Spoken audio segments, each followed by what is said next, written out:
Lethal Weapon's good. Lethal Weapon's good. And I'll tell you something that I watch maybe once a year. Yeah. What Women Want. It's not great. I thought this guy's from New York. What Women Want's a great movie. All right, I don't want to harp on this. With obviously, What Women Want is a fantastic movie, but we're just getting a podcast started. We're going to move along. I'll just smile and nod. I'd like to be polite because I don't know Rick, but he has no taste in movies, evidently.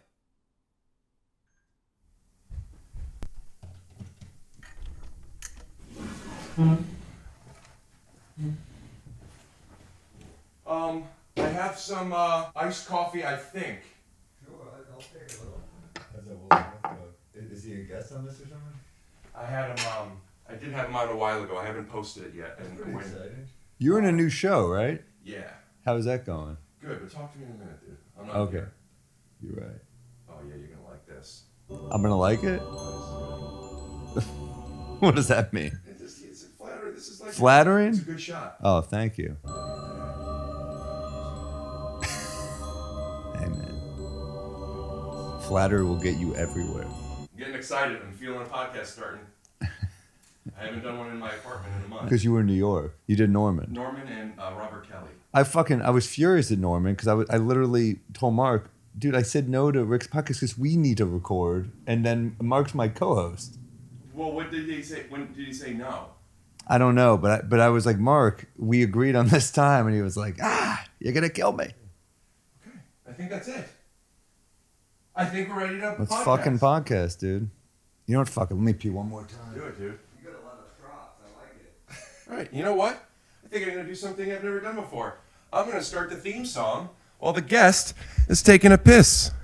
My name's, whatever, you get it. Theme music. Scoot doo, blabbity blue, scoop dee. Oh yeah! I'm gonna call you out for something. If you need me to edit it out, I will. Your flush the door open time was pretty quick. You want me to redo it? No. Listen, you're over there. I'm gonna wipe everything down, but okay. Let's go. All right, immediate call out. Just because you said I'm gonna wash again. Okay. See, that stands ridiculous, right? Nice to meet you, dude. Nice to. Well, we've met. We don't know each other. But we've met. Where I know we've seen each other around. I don't even know. Well, now I feel like a weirdo for remember. You always feel it's always a bummer to be the person who remembers. No, I remember seeing you around. We were New Faces the same year in Montreal, so we met there. Right. You're about to hear a pop. I'm putting the headphones on. All right. Hello? I hear you. Oh, this isn't on. New Faces 2013, 2012? Something like that. Yeah, that's not a... where else? That's probably it, but we've met. Yeah, well, when I say nice to meet you, which I rarely say, by the way, because in case I'm scared, like, oh, have we met? Right. But like, if I know I don't know somebody... Sure. No, we don't know each other. No, yeah. But I've heard good things. I've heard good things. Yeah. In fact, I've posted a clip of you. Really? Shall we? Sure. Yeah, I mean, I love playing ball with the comics. It was that's one thing I miss a lot for sure. Have you ever played with Rick Glassman? No, is he great? Rick Glassman may be, and I say this in like I haven't really seen him play a bunch, but he actually may be the best basketball player we have in comedy. He is really bizarre good. And we're back. Is that okay? Yeah, you know that's a Burt Kreischer clip. Yeah, great clip. And that's where I found out you play basketball. And since then, I get a lot of messages. Apparently, people are talking basketball all the time and include the comedians of the blah, blah, blah. And you're always on there. Really? And I get tagged in things maybe you've seen too because you're in it too. Because I think Rick Glassman has this great photo of him playing against LeBron James in high school. Really playing against him? Yeah, like... Really? He's on like the free throw line or whatever, and like LeBron is like shooting a free So Rick throw. was like an Ohio player? Is he from Yeah, Ohio? Rick's from Ohio, which is just an insane thing. Now, I heard he's really good. Rick's really good. Yeah. Yeah. That somebody told me that like he was like I think playing a pickup game with someone, like somebody in entertainment, and they're like, "Hey man, like you got to dial it back a little bit." Like we're just like he plays hard. We're playing ball. Yeah. I love that though. Why are they leaving Rick out? They leave me out, dude. But you can jump. I can't jump. Oh, I could jump. Can you dunk? I could dunk. I could jump. I could jump cut. My jump shot sucks. Psych. That's like saying I ain't got $1 million. I got $1 million. I got $1 million nuts. Got $1 million gives a fuck. You ain't passed the ball enough. Eat my butt. You ain't checked the ball out. Eat my butt. You shoot from too far. Eat my butt. But you make it every time. No shit, slut. I'm the fucking man. This is gonna be annoying for you, but I want to do a jump cut bit. Sure. I do bits where I have people tell a story. Adam Ray's on all the time. Sure. And Adam Ray he talks a lot. So a lot of times I'll just let him go for 5 minutes and then we jump cut it. Very sweet, this drink. It's good, right? I mean, it's a little sweet for me. It's good. It's too sweet. It's a little sweet. I feel like this is what you give to a woman. Yeah, well, we hadn't met, really. I know. This podcast is sponsored by BetterHelp Online Therapy. You know, listeners can get 10% off the first month by visiting betterhelp.com/TYSO. That's BETTERHELP.com/TYSO. Is it backslash? Slash. Yeah, I don't know which one's backslash or forward slash. Hey, whatever slash it is. Guns N' Roses. Hey, Rick, let me tell you, you look like you got some really awesome kick-ass shut-eye last night. I did. I got great sleep, and I got good news for you. But I got great news for you. Helix Sleep is offering up to $200 off all mattress orders plus 2 free pillows by visiting helixsleep.com/TYSO. Hey, is that the brand with over 12,000 5-star reviews? No, it's got to have like 100 or 200. It's got 12,000. I mean, new faces. New faces. 2013 was a good year. Scratch the jump cut bit. Okay. So this is shout out to Blue Bottle. You know Blue Bottle? I love them. Yeah. So I try to avoid Stumptown because of their Nazi ties. How so? Nazi ties.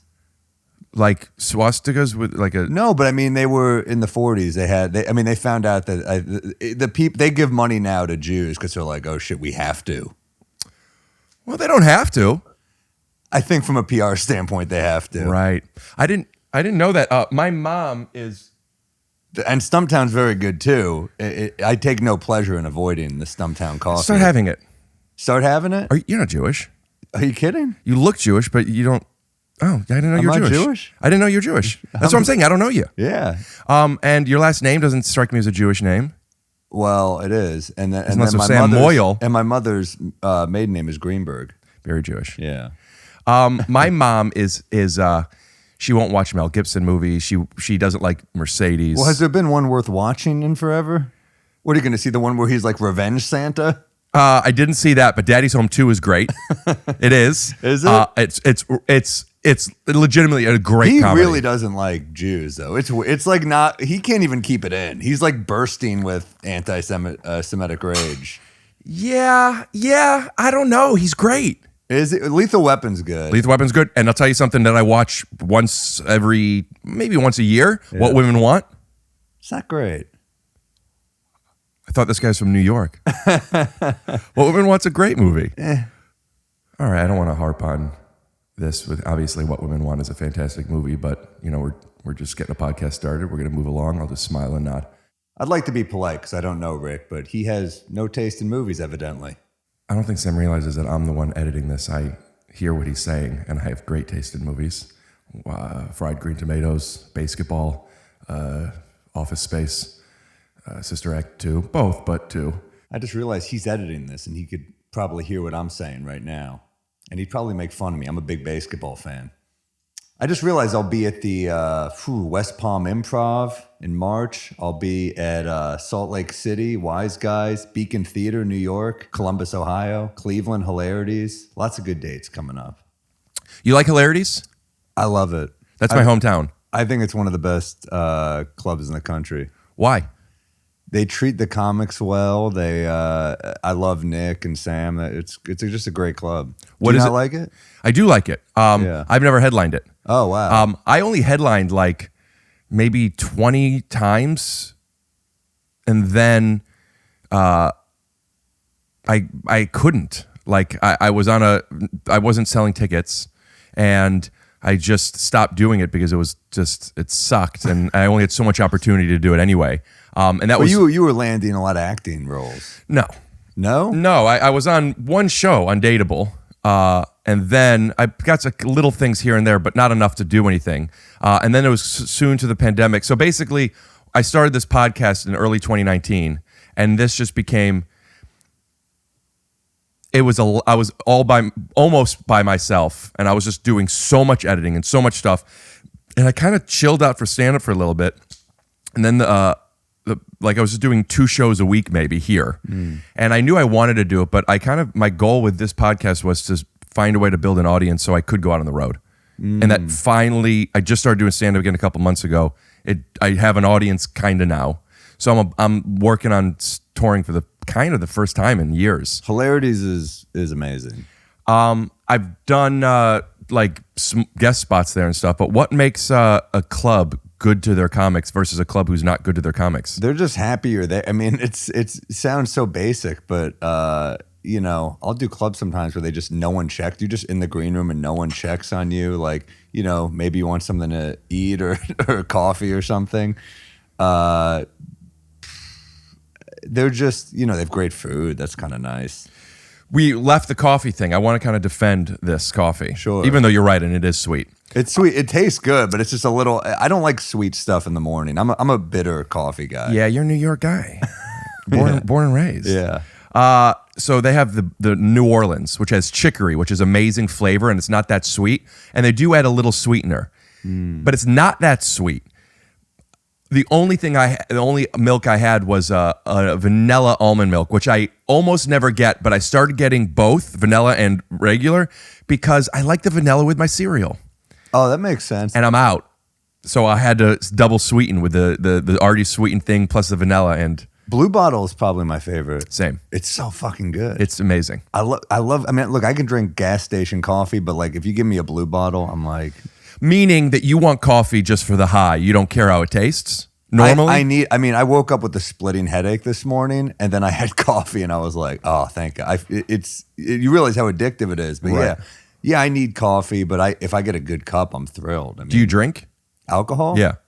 Yeah. Did you last night? Is that why you had a headache? Or you just need coffee? I think a glass of wine with dinner. I didn't really drink. I just saw my cousin, so. Glass of wine with dinner. You're in LA, you have a show at the Improv, and you're going out to dinner and wine?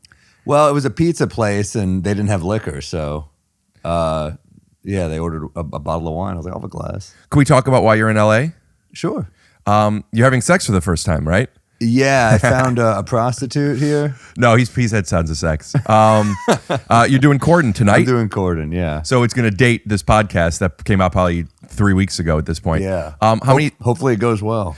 And if not, I'll dub this over and say Fallon and cut to an old clip. How many late nights have you done? I think this is 10 or 11. Wow. Yeah. I like it. I know it doesn't move the needle anymore, but I do enjoy doing them. Wow. 10 plus. Yeah. Which ones have you done? Let me see. So I did Conan, I think 6 times. I did Fallon. I did Colbert. I've done Corden once. So there's 10. Do you have a favorite? Sounds like Conan. Conan was the best. I mean, they had me back. Yeah. So it's obviously the other ones didn't until now. But Conan was the best because it's on TBS. So I think the only note I ever got from Conan was like, you can't say, I hope you get cancer in a joke. And I was like, that's fair.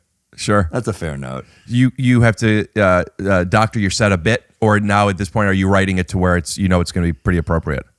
I'm closing on a joke about a finger in the butt on Corden. That's okay, and right? I just don't say butthole. I just say that spot. I found a way to get a butthole joke on CBS. Do you think that people might think you're talking about up the penis urethra? Yeah, that's a fear of mine. The other male G spot, the pee hole. Is late night something that once you do it on late night, you continue to do it in your hour? Yeah, usually, because I'm promoting the road. I mean, it depends. Sometimes it's like a few of these are jokes that I'm doing tonight. I did them in a special on a rooftop. So, a special that came out? I did. Yeah, I did. I self-produced a special during like the height of the pandemic before the vaccines, when the clubs weren't open in New York. So I was like, I'll just do roofs. So I started doing a rooftop every night. And because I was doing shows on like the East River and shit, I was doing, but they'd be like, you can do 10 minutes. And I'd be like, I can't work on an act doing 10 minutes, with a homeless guy scratching himself next to me. So I needed an hour. Where was he scratching? Everywhere. That spot. Yeah. Where can people see the rooftop one? It's on my YouTube channel, but it was, I mean, Put up a link. Shut up. it's pretty, it was a cool experience I never want to do ever again. I mean, you see the jokes, and they're jokes I really like, some of them, but they're getting roof laughs. So it's not. Something wrong with the roof laugh. I did a couple minutes from my balcony. Yeah. And it's times like this. How you doing? We're doing a comedy show. I'm just wrapping it up with a final kind moment. You're happy to stick around. Otherwise, I'm going to wait for you to pass through because you're in my shot. Go Lakers! Now is the time to laugh more than ever because when you turn on the news, we see crime. When we open up our computers, we see death. But when we step out on our balcony and do what humans were meant to do and connect, the only thing we see is the moment we're in, and that's why I bless us all with the opportunity to be present, be grateful, be happy, because our whole lives, our grandparents, we heard, had to go into battle to save the world, and all they're asking us to do is sit on our couch with our thumb up our ass, our hand on our dick, watching porn and jerking off till we bust a nut. Or you're a chick, whatever you girls do. My name's Rick Glassman. We'll be out on the balcony every Thursday at 5 o'clock. Don't forget the nurses, the delivery people, the teachers, and the mothers. They're the heroes. We're nothing but fucking animals. Wear your mask. Wash your hands. And for the love of God, subscribe to my podcast, Take Your Shoes Off. It's out on YouTube, iTunes, and Spotify every Monday morning. My name's Rick Glassman. Have a good night. Yay!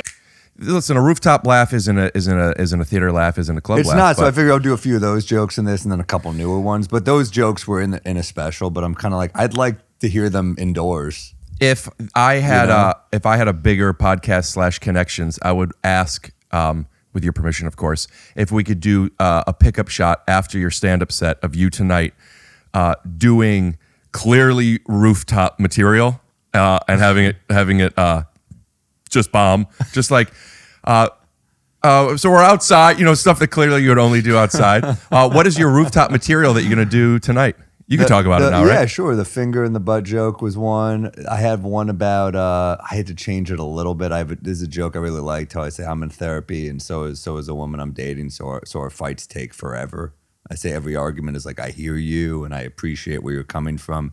However, I said, that's my whole day. I said, I heard a guy in Times Square yelling at his girlfriend. He goes, shut up, bitch. And I was like, that's not okay, but he's crushing me in time management. Yeah. That's one of them. Talking out jokes for another person is real quick. Very similar to a rooftop experience. I have to say a big shout out to BetterHelp. That's BetterHelp.com/TYSO for 10% off your first week. Isn't that amazing? 10% off your first week. It's a great idea. I'm in therapy. You want to know what's even better than that? What? I was joking. It's 10% off your first fucking month, dude. Whoa. I don't even know if they're sponsoring this episode. But that's how much I believe in them. I believe in therapy for sure.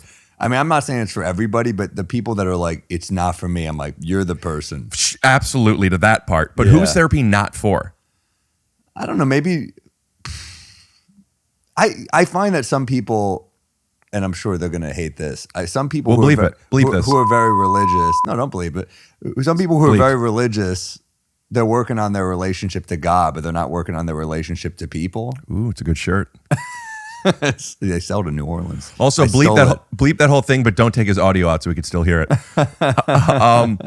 Yeah, not everybody wants to do it, but there's, I mean, I think it's hard to pay. It's expensive. I mean, I spend a lot of money on it. Not with BetterHelp, dude. They could match you up with a clinical licensed therapist in under 48 hours from the comfort of your own home. You don't have to have those awkward things in the waiting room, Do you do BetterHelp ads? Yeah, we do. Yeah? We do. I believe in it. It's fun when it's stuff you believe in because occasionally you get one, you're like, nicotine, like I don't smoke, But do you do those ads? Yeah, sure. I don't have the integrity to. I don't, and I think I'm wrong. Norman will be like, I use them. They're great. And I'm like, you've never used them. Yeah, but the audience probably knows when he's being Sure. sincere, right? I don't know. I don't. Do you not know? Sometimes. I feel like you could tell. I don't mean No, with I Mark know. in particular. I just mean when somebody is. No, I know he's fucking around. I think therapy is. Yeah, I think it's pretty important. For me, it's important. I want to move on. We'll get back Sometimes to I'll therapy. take time off, like I don't need it, and then I go back. I'm like, oh shit. Sometimes you go into a session and you're like, I have nothing to talk about, and that's the most. Oh, do you go crazy every week, no matter what? Yeah. I did that for a while, and I go into sessions where I'll do a couple months every week, but I don't. Yeah. I treat therapy kind of like open mics, where it's like I'm not above it. But if I have something to try out and I have nowhere else to do it, Really? You'll still go to an open mic? I guess I treat therapy a little bit more than an open mic. Yeah. But the way people looked you at said open that mics. analogy, I was like, what are you talking about? Back when you would do open mics often. Sure. When open mics were a tool that you would do. Yeah. But I think I'm wrong. I think I'm wrong. I think it's not great that I stop so often. I probably go 3 months a year. I don't know. Yeah. Yeah, if it works for you though. I mean, I don't think every week is necessary. That's kind of what I'm doing right now. Yeah. Well, we won't get into why, unless there isn't a reason why. But I used to evasive. abduct babies, and I need to figure out why. How'd you stop? Therapy. Better Really? help. Yeah. Really? Yeah. Now that's HELP, because a lot of people think it's Better Health, but it's HELP.com/TYSO. I want to talk to you about ads. Sure.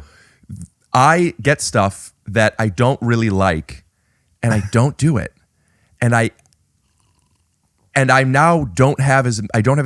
Sometimes I have all the ads I can, and sometimes I don't. I have real estate to fill up. Sure. Little inside baseball. You can only do you do so many ads for blah blah blah. Well, if you think it'll help someone, it doesn't have to be for you. There's an energy drink. Who gives a shit? But I don't drink them. Yeah, but that's okay. Some people love them. But I don't drink Mountain Dew. I'm sure it's a beverage that people. But a lot of enjoy. them want you to be like, this is what I drink. Like it's You part of don't the have to copy. say that. I don't It's know. the copy. Oh, really? I've asked. That's tough. And I could drink it. I drank it. It was fine. Tasted good. I don't know. I'm looking at all of our friends and our peers. I'm a coffee guy too. There's something about coffee that it's just satisfying. Like energy drinks don't. It feels dirty. Even though it's not Yeah. necessarily more dirty, depending on what's in it. It could just be green tea extract and be There's whatever the always fuck. studies that are like it's bad for your heart and stuff. This one was an energy drink that's like the healthy energy drink. Well, if that's your thing, that's great. It's not my thing, Well, but I yeah. want to make that bag, dude. So do it. I already said no, but This And is, then this is your shot. This is the rom-com right here. Fucking give it another shot, dude. no. But I No? want to make more money. So do it. Yeah, maybe. I don't know. Will Smith, though, you talked about this when he came on my pod. He says, fail forward. Wow. And it's like, don't be worried about making mistakes, man, as long as it, as you say, moves the needle. Damn. Yeah. Fucking Big Willie style, dude. Yeah. BWS. That guy, I love Will Smith. What's your favorite Will Smith anecdote? He does this monologue in 6 Degrees of Separation, and it's just fucking, It's funny, isn't it? it's hilarious. He's so funny. I love Men in Black. Men in Black's such a good movie.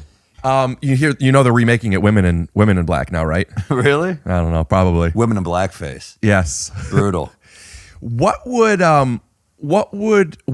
do people get so upset that they remade Ghostbusters with women? Whatever your opinion is on it. I didn't see it. I don't know. I probably because it's something to be upset about. I think it's one of those things that like it's on Twitter and it's like I'll be angry. People are fed stuff to be angry about. It doesn't really. I don't think it's real. Do you get angry with stuff? Not really. I mean, not that type of stuff. I don't. Who cares? It's. If anything, I'd be annoyed that Hollywood is out of original ideas. Not the fact that, I mean, it's more just annoying that you're like, oh, everything has to be some sort of like existing IP. Not that it is a gender. Like when people are mad about like a black James Bond, I'm like, get a fucking life. Or a woman Doctor Who for the UK Let's not get audience. carried away. Okay, listen, I'm Let's just not saying, get I got a carried broad away. audience. That's. Emphasis on broad, because I think broads need more work. Also, I think it's like, look, if you're making that stuff, I mean, it's still a business. So if it doesn't do well, it doesn't do well. But if it does well, then they were right? It's just people get so upset about it, and it's confusing to me. And as far as it's weird. Hollywood not having original ideas, I don't believe that's the case. I think the problem is studios are too scared to gamble on original ideas. That's what I mean. Because everybody has there are so many original ideas. But that's what I'm saying. They won't make those ideas. Everything, I mean, it's like everything's like, it's Marvel Presents. And you're like, again? How many? The extended universe. Their batting average is pretty good, though. It's out huge. of all of them. It's huge, I'm a Marvel but guy. you're like, wow, it's all, Yeah. you know, it's superheroes you didn't know existed. You're like Moon Man. You're like, what the hell? Who is this guy? Are you into comic books and superheroes? When I was a kid, I liked them, but I mean, how many of them can you see? Like, there's a lot. There's like another Batman movie, and you're like, this one 3 hours. You're like, Jesus Christ. You don't want to see it? I'm gonna see it, but I'm gonna see it begrudgingly. So you don't get mad at female remakes. You get mad at just remakes. If you're doing something new, like Into the Spider-Verse was cool to me because it was new and it was different. I mean, that's an example. Black Spider-Man, right? I thought it was cool. That's my favorite Spider-Man movie. I have no problem with that. Me neither. Hey, listen, I think all Spider-Men should be black. Me too. I'm saying it for weeks. I was offended that a white Spider-Man even showed up from another universe. Yeah, but they got to bring in the global audience. It's a business. No, I like that one a lot. I just, how many superhero, like the same superhero, like why can't we get a new one? I got new ones. So I do. I'm a comic book and Magic the Gathering card collector. Are you really? Yeah. And is this one of your bits? No. I talk about Magic. Yeah. Really? I've been in it since the late '90s. I never would have guessed this about you. And a lot of my audience are collectors or into that stuff, which is very cool. And I talk about it. And I have merch I do where I do, I make, shout out to Scott Hepburn, by the way. We'll put his Instagram handle up here, throw up some of the pictures. We're making trading cards of previous guests. Oh my God. Aren't those cool? Wow. Put on the glass one. Yeah, thanks. Rick and Gorlin. Who's Goblin? Goblin is a mascot. Gorlin. Here, look up. Open your mouth. Up a little bit more. You better not Photoshop a dick into my mouth. Rick and Goblin. Oh, look at Marin. This is great. Make it the Goblin balls. Fuck. It's Goblin balls. It's my fault for walking into it. For a coffee drinker, you sure like to get teabagged. I'm just working on my New York Rose comedy, my NYRC. Aren't those cool though? They're great. Blake, you didn't need to make stronger. Blake Griffin's already a pretty strong guy. Yeah, I asked him if he wanted to be Colossus or Thanos. I thought Thanos would be cool because they have a similar, In the head. Jordans too. No, those are the Blake Griffins. Oh, really? Although it is a Jordan shoe, but they're the Blakes. Yeah. And I thought it would be cool to make him Thanos for as he continues his career. If he gets any rings, you could remake them and have, you know what I mean? He might this year. But he picked Colossus. I fucking hate the Nets.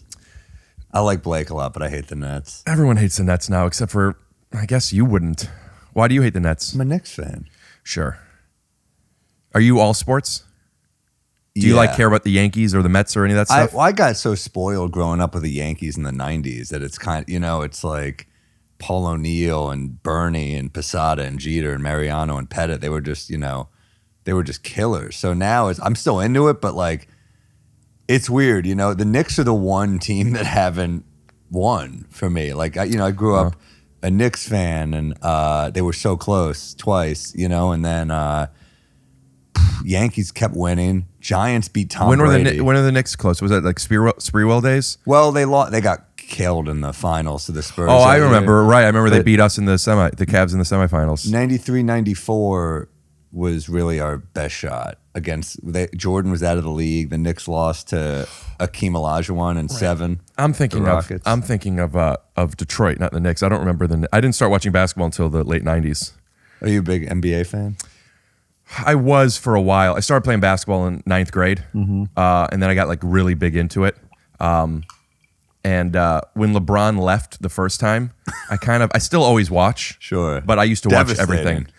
I remember I was driving to Vegas with shout out to Vegas with Instagram help here with Brent Morin, and my car was overheating and there was an issue, and I had to have AAA come out, and we pulled over to a place at a bar where we ended up watching The Decision, where he took his talents to South Beach while I'm waiting for my car, and I was just it's a weird feeling that I don't know how many people who It don't sounded care so about sports. pretentious too. He didn't even say Miami. He said South Beach. Yeah. That's like your girlfriend leaving you and like, I found another suitor, and you're like, suitor? Just say you found another man. So what the hell? It was pretentious. It was. That's how I feel when people I love say I'm LeBron, well but instead of I'm good. I'm well. Yeah. Ugh. Especially if you ask me first, how are you? And I say good. Yeah. And then you after you heard good was the universe we're living in. And then you said, well, oof. Brutal. Yeah. It hurt because I love LeBron just as a basketball fan, but that was a bad move. The way he did it. Looking back, I don't mind it. Yeah. The same way he raised money for a charity, right? No, because I just rewatched Game of Thrones for the third time. Never seen it. It's hilarious. Should I watch it? It's amazing. Okay, I'll watch it. This is going to make you decide? Well, this is sure. Yeah, why not? Hasn't everybody told you how great it is? Yeah, but what everyone does with Game of Thrones is they go, you have to watch it. And then after every episode, they're like, fuck this show. Fuck Game of Thrones. So but that's because they're so invested. That's All right. that's like something happening in a big sports What are match. your other favorite shows? This will. This is going to be in no order because this is a hard thing to answer. Sure. I don't need an order. I'm just going to tell you some I of the need shows. greatest hits. Yeah. Well, The Office, Curb, Always Sunny in Philadelphia, 30 All Rock. classics. Yeah. For sure. But give me some dramas because that's a drama. Sure. I'm rewatching Breaking Bad now, but that's Sure. an Classic, obvious. Yeah.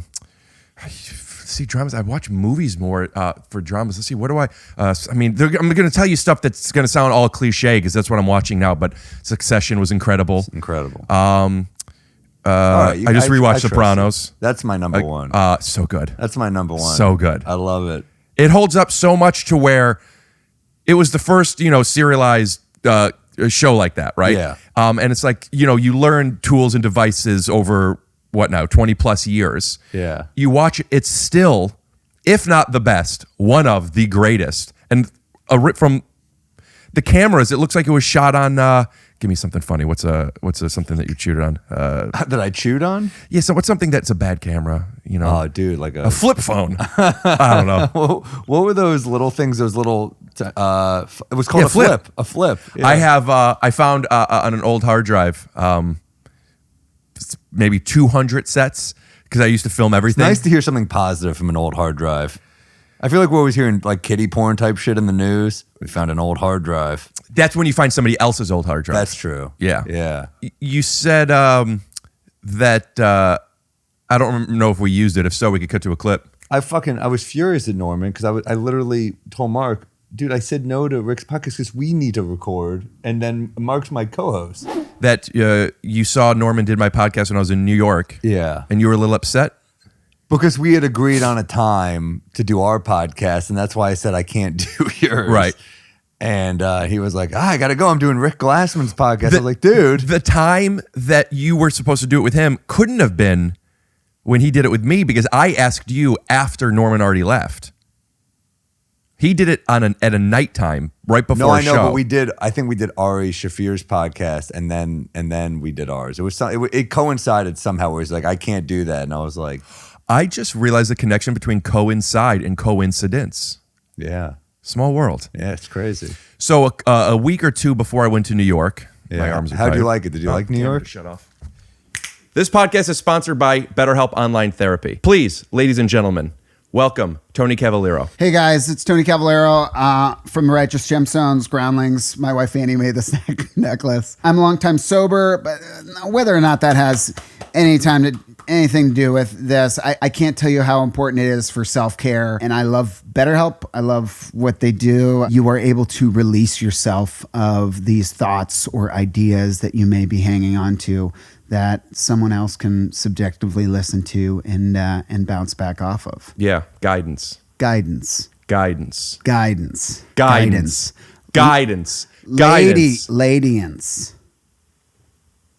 BetterHelp is online therapy that offers video, phone, and even online chat sessions with your therapist. But you don't have to see anybody if you don't want to. It's much more affordable than in-person therapy. And you can be matched with a therapist in under 48 hours. Give it a try and see why over 2 million people have used BetterHelp online therapy. This podcast is brought to you by BetterHelp. Our listeners get 10% off their first month by visiting betterhelp.com/TYSO. That's BETTERHELP.com/TYSO. I did No, it's back. okay. I It's did all right. back. The backslash, front slash, as you know. I know, // Is a front slash technically a vagina? Yes, it is. And a backslash is a butthole? Yes, and yeah, we all got backslashes. This podcast is sponsored by Helix. Now, if you know me, you know that I hate taking long quizzes. I got good news. Helix Sleep offers an online quiz that takes just 2 minutes. What do you find out from this quiz? So you tell this quiz whether you like a soft, medium, or hard mattress, whether you sleep hot or cold, and whether you're a side sleeper or a back sleeper, whatever your spinal alignment is. Their scientists, like you, Rick, because you got glasses, you're a scientist, will put together an algorithm and give you what the mattress you need. So if you're looking for a mattress, you go online, you take the quiz, you order the mattress that you're matched to, and it ships to your door for, I think it's like, what is it, $300 shipping? That's it. Psych, it's free shipping. What? Helix was awarded the #1 best overall mattress in 2020 by Wired Magazine, GQ Magazine. Just go to helixsleep.com/TYSO. You can try it out for 10 nights with just a little bit of risk. Actually, it's 100 nights. And it's risk-free. Go to helixsleep.com/TYSO for up to $200 off all mattress orders and 2 free pillows. And I'm telling you something, I am a Helix Sleep user. I fucking love this mattress. If you're looking for a mattress and you're thinking, oh, I'm a podcast selling shit, I'm telling you, the mattress is balls to the walls or vaginas to the floors. Yeah, and that's up to $200. All mattress orders all and 2 free pillows by visiting helixsleep.com/TYSO. Where, Rick? No, I just said helixsleep.com/TYSO. If the camera went off, we'll just cut to the room. Sorry, viewers. What was the question? I said, how was your time in New York? It was good. I went for to do some press for my new show, as we see on Amazon I saw an Prime. ad for it, man. Yeah, it looks good. It's been doing well. Yeah. And I brought all my equipment. I paid to upgrade to a suite. It was a nice sized room, but like I had a room I brought all the cameras and all the stuff. But before I was going to make that commitment, I wanted to make sure I could get at least a guest. Because, it's such 4 suitcases. It's such a schlep. Yeah. And I talked to Mark a week or two before, and he said he could do it. And I told him the dates what times possible. And I said, I said something that I don't do when I'm here. I said, listen, man, if you can't do it, that's okay. You got to give that out always. Sure. But if you're saying you could do it, I need you to commit to this because I'm bringing all this stuff, and it wasn't meant. It wasn't like a guilt thing. It was just like, tell me if you for sure could do it. Because if not, I just won't do all this stuff. I understand now, yeah. And I'm still thinking to myself because everybody cancels. There have been you and Meghan Trainor are my only guests who got here early. Yeah, I told you, you're the first person to not come late. You actually came early. Yeah. That's how I roll. Real, I'm a punctual guy. You were more than punctual. Yeah. I kept you waiting.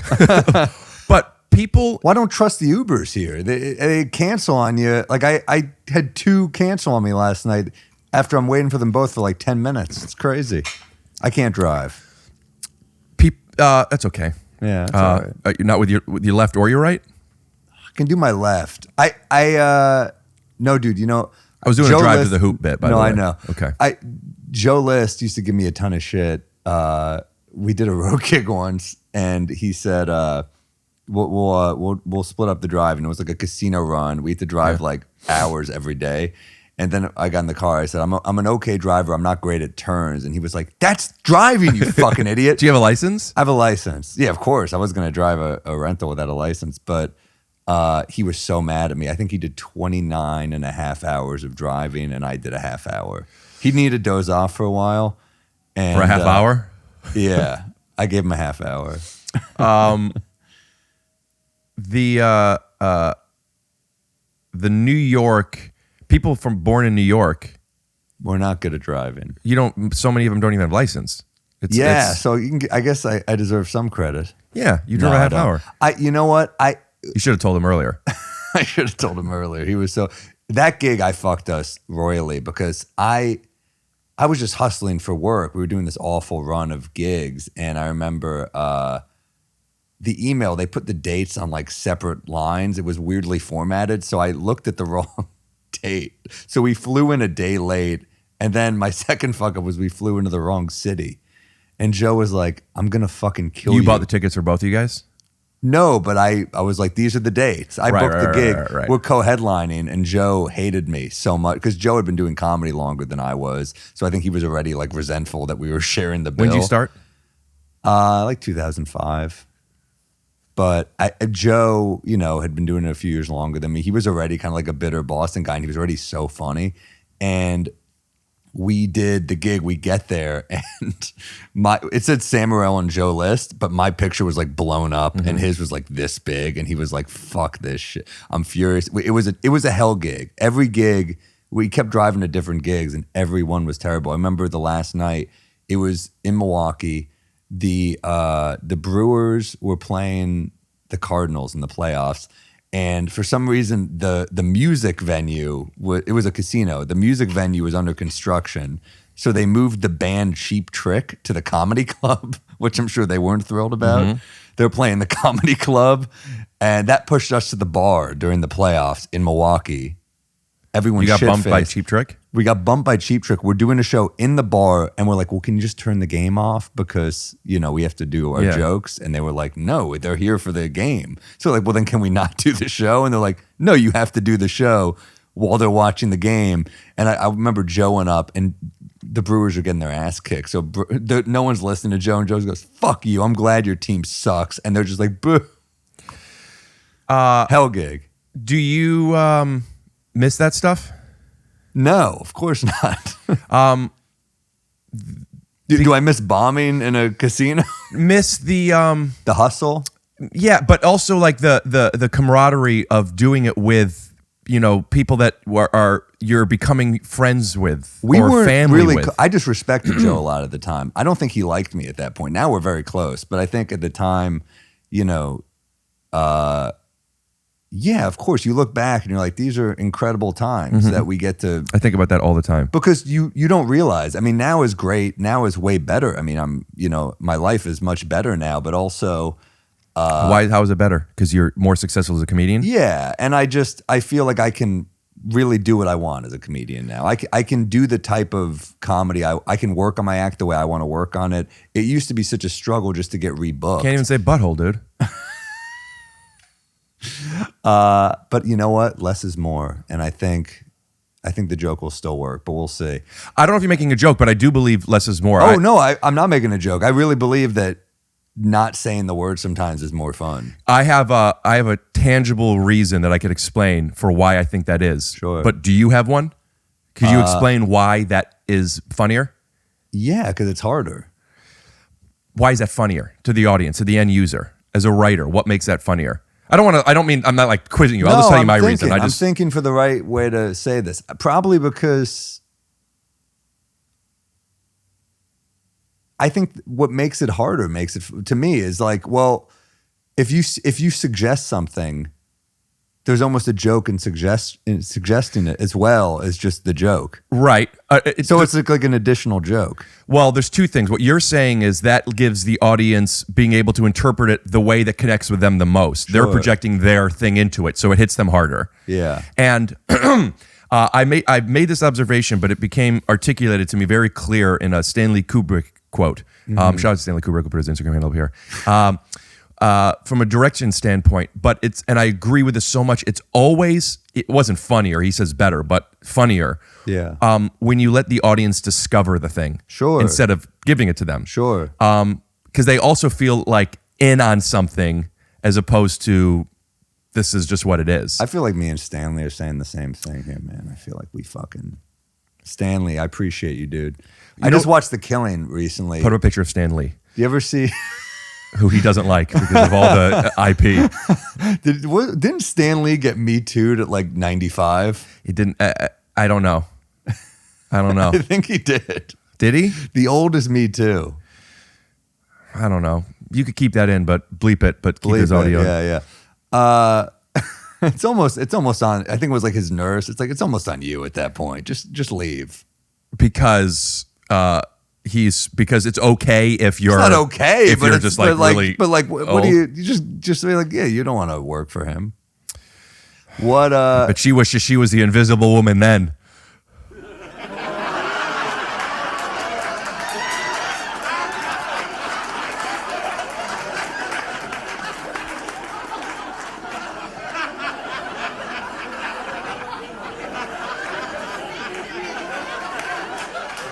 I guess he didn't know what women want.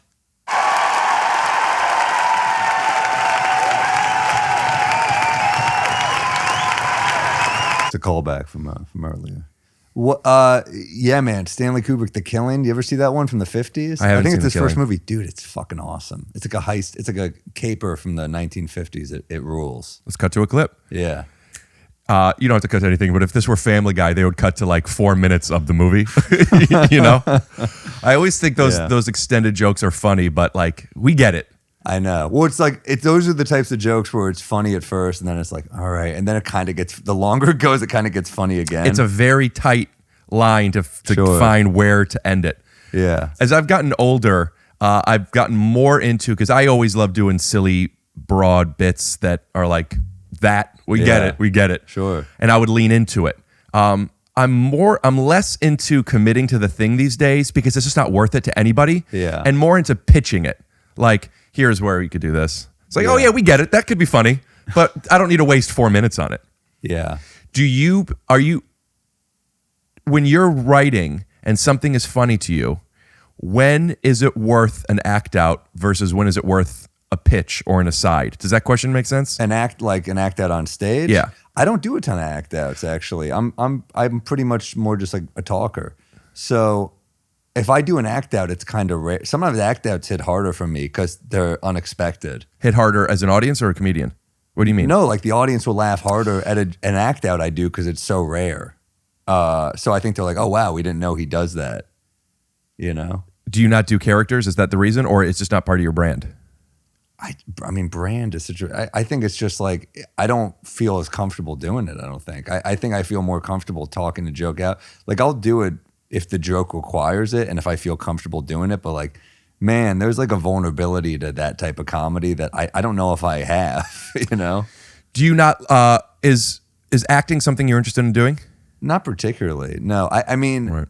I respect it. I think, you know, comics who have it, I mean, that's awesome. I think I'm more of a writer than a performer for sure. Do you have interest in writing outside of stand-up? Yeah. Are you? Apologies for not knowing, but have you written anything? Yeah, I had a show idea with Dana Gould that I really love called, it was about a superhero who basically gets canceled and like his life just gets destroyed and he just kind of can't work because people don't like him anymore. Hancock. He wasn't canceled. He wasn't canceled, yeah, but Hancock was a great idea. It was a good comp, though. Good comp, yeah. Will Smith. He was great on your podcast, dude. I sent you the clip. Yeah, amazing. I almost feel like I should I'm going to post the. I've just so many. I've been talking about it for so long, and we're doing a follow up, part 2, because it was so short, and we were just going to meet up, and it was supposed to happen, and whatever. I don't need to get into it, but people have been waiting for it, and I feel like maybe I should post a. I don't know. Maybe I'll post. You got a to clip. drop it, dude. I might post a clip, or I might just post an ad to my dad's rug store. It depends on where I'm at in the editing. If you're looking for just the right flooring, you need choices. And at Marshall Carpet One, you'll certainly find them. But you know, I want to. I just love stand up. You know, I'm kind of in a good stand up mode where like. Yeah, I don't know. Like, it was we pitched it, didn't really get bites, but I mean, we'll make it someday. It's one of those things like you just have to put stuff aside and revisit it at some point. Did you like pitching? Do you feel like you were able to be a performer in the pitch? Yeah, Dana really carried it. I mean, like, I did the main voice and he did like 8 voices in the pitch and it was insane. Is it animated? Yeah. Right. He's incredible. He's incredible Yes. at voices and he's an amazing writer. So it was just like it was even though it didn't get made, it was a good experience for me because I just learned a ton from him. Did you like pitching? Did you go to a lot of places? We did it all on Zoom because it was during the pandemic. I mean, it's tough. Yeah, it wasn't it's weird. I mean, I did like it. I didn't hate it. Do you? Do you like pitching? I do, and I don't like doing it on Zoom at all. Yeah, I mean, it's like Zoom comedy to me. Sure, it was. I don't think it helped us. What's the, not that you're not already doing it, but what's the, I don't know if goal is a fair question. What's the want for you 5 years from now? Just, a little better comedy, a little more comfortable in my skin, a little happier probably. And there's nothing that just nothing obvious that sticks out at me. You know, More comfortable in your skin. What does that mean? I just think, you know, as you get older, you get more comfortable with who you are. What are you uncomfortable with? Are you cool talking about getting into that? Sure. Yeah. I don't know. I mean, I think some of it's just you're in your head. It's not anything like, I don't know. It's a good question. I think it's just what, I have this problem. I can hear what women think. I get the joke you're making. You couldn't figure out an answer and you're doing a callback and you're a great writer. But I really want to know what you're uncomfortable with. Wow, I don't know. I couldn't hear any of that. That's crazy. What I want to know is, could you think of an example of something, doesn't have to be on stage, that makes you uncomfortable that you don't want to make you uncomfortable? It could be an insecurity. It could be something that you feel like you need to be better at. It could be something that you're judging yourself over.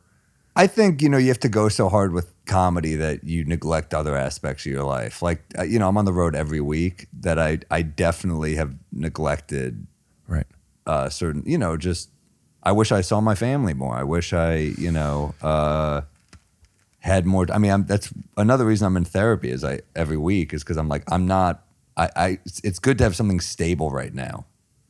Stable is comedy. What's your stability? Or is that stopping you from having stability? It's kind of both. I mean, it's stable and it's instability. You know, like I'm working every week, but it's a different city. It's weird. That's why I was wondering about the 5 years from now thing, because one of the obstacles that I find with stand-up, and I love stand-up, and I've been doing it for 15 years. Yeah. And I'm now making the decision for the first time that I've been too scared to do of doing this, like doing this as a career, as opposed to just doing it in town and random gigs. Yeah. And but it's exciting for you, right? However, what's the point? Yeah. I don't mean that rhetorically. Like, that's a real question I ask. Yeah. And one of the things that I do not want to be doing is being on the road every weekend, every week. Because you want a family, or because you just want stability, or what? But I want a family. I want stability. I also, there's the things that I want that gets in the way of. There's also the things that I don't want. I don't like doing it. I like doing the show. I don't like traveling there. Yeah. I hate packing. Yeah. I don't like it. I don't enjoy it. I enjoy stand-up, usually. Sounds like you don't like any of this. Well, here's what I want. Yeah. Here's what I want. I love writing. I love performing. I love the outlet. I really, really do.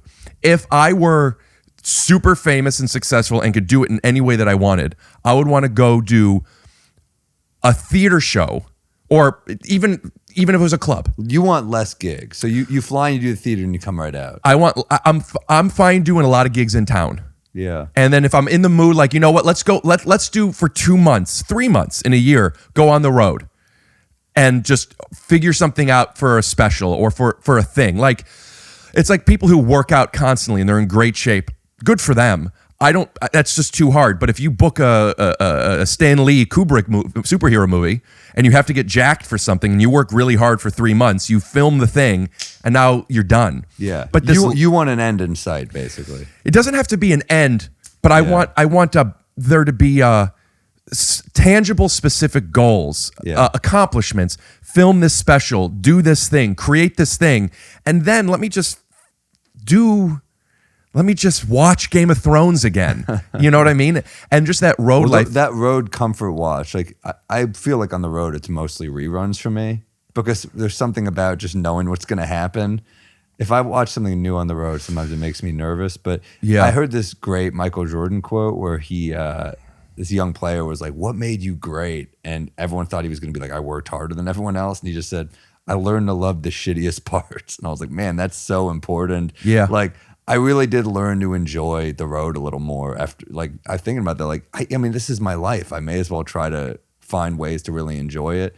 So, and that's a big decision. For sure. For years, I stayed in just shit hotels, just terrible hotels, because I was trying to save money. Right. And now I'm doing a little better, and I'm like, well, I'm going to stay in a nicer hotel.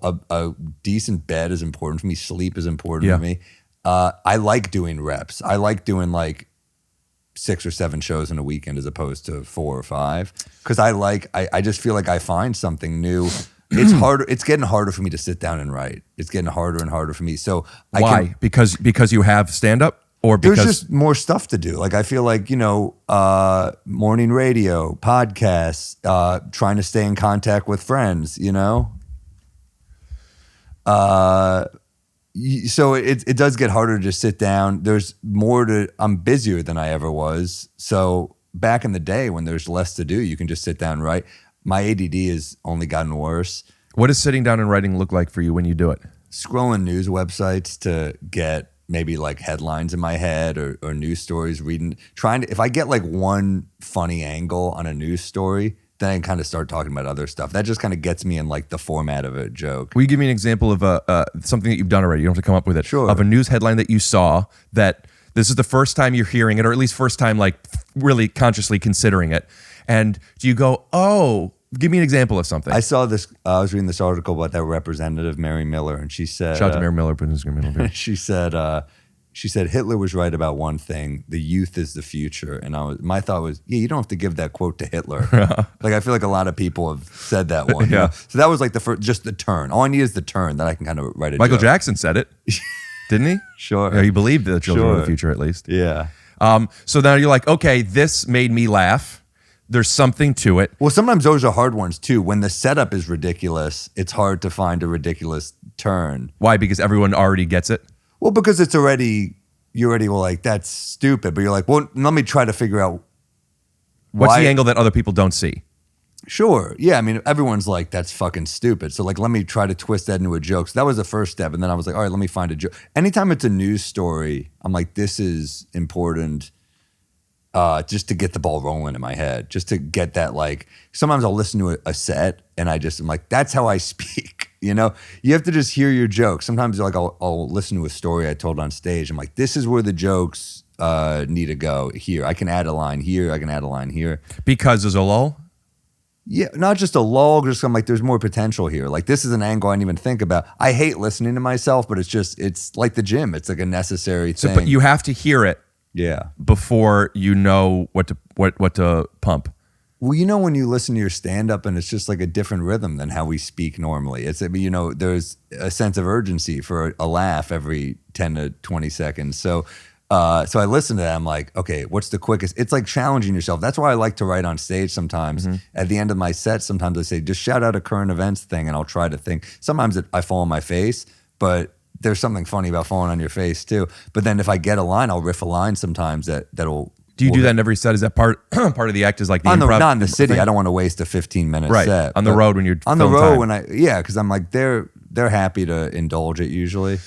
Go on further. So you see the headline, Hitler was right, the children are the future. Sure. And now you're like, okay, that's ridiculous. What's step 2?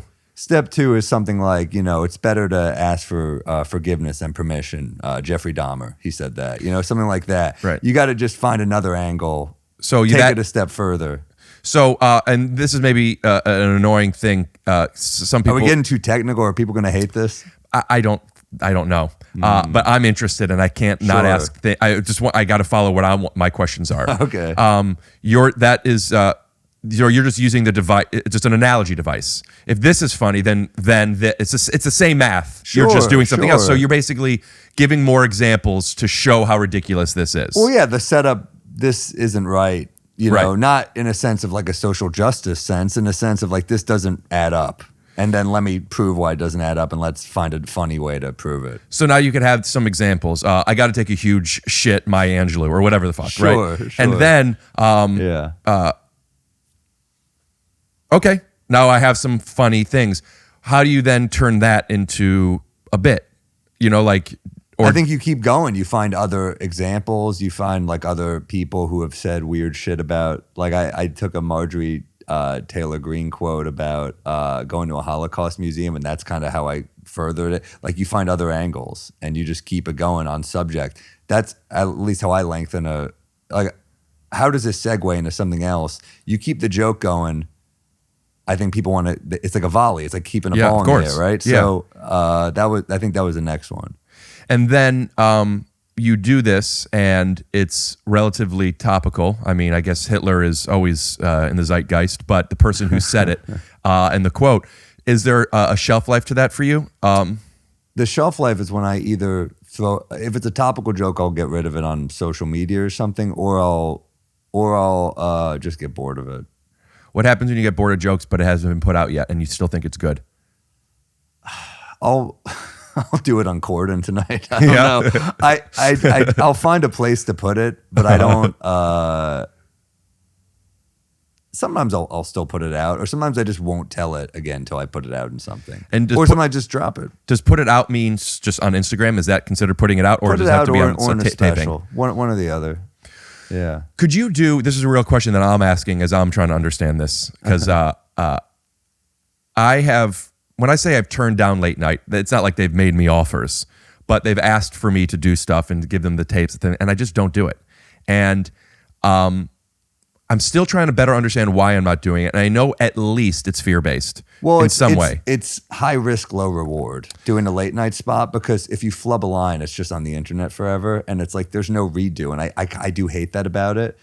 But at the same time, it's like, for some reason, it's still, I remember the first time I did one, I was just really excited. And then I did it and I didn't, it was my first Conan spot. I was pretty bummed. I didn't think the crowd was very good. I remember the first joke. I still remember the first joke I did on it, because I was like, I'm going to purposely pick a joke with a bunch of punchlines, because I watched a lot of late night sets and I noticed the first joke kind of bombs a lot. Yeah. Because there's no real warm up. A lot of these shows just go, all right, that was our interview with Rashida Jones. Our next guest is a comedian. They're like, huh? All right. So you just come out, there's no real setup. You're just coming, usually that's not how we work on the set, right?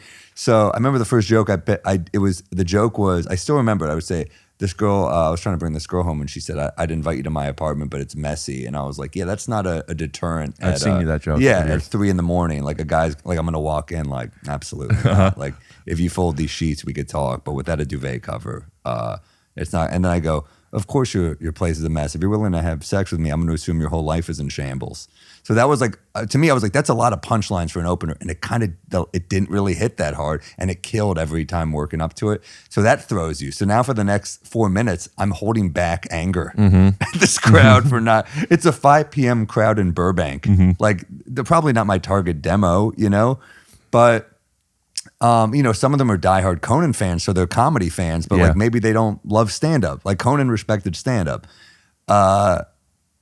So yeah, the next, I still stand by the set, but it bummed me out. I remember not being happy with the set, and Norman texted me, he goes, the set was good, the crowd wasn't good. Like, your friends will be real with you. But that bummed me out. And then the next one was like the best late nights that I've ever had. Which one is that Conan again? Yeah, it was a Conan again too. But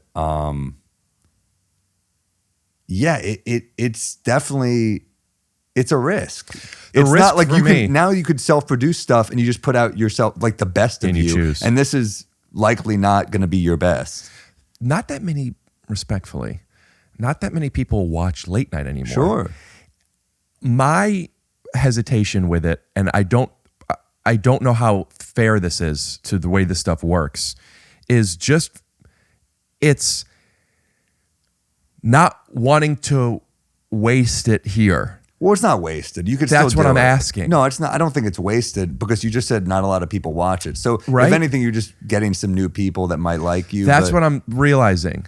But I don't think it's wasted. I could do it on my special. Yeah, of course. Of which also wasting what? I've done nothing. You haven't put a special out ever. No. I've done like random TV tapings for different things that I have on YouTube.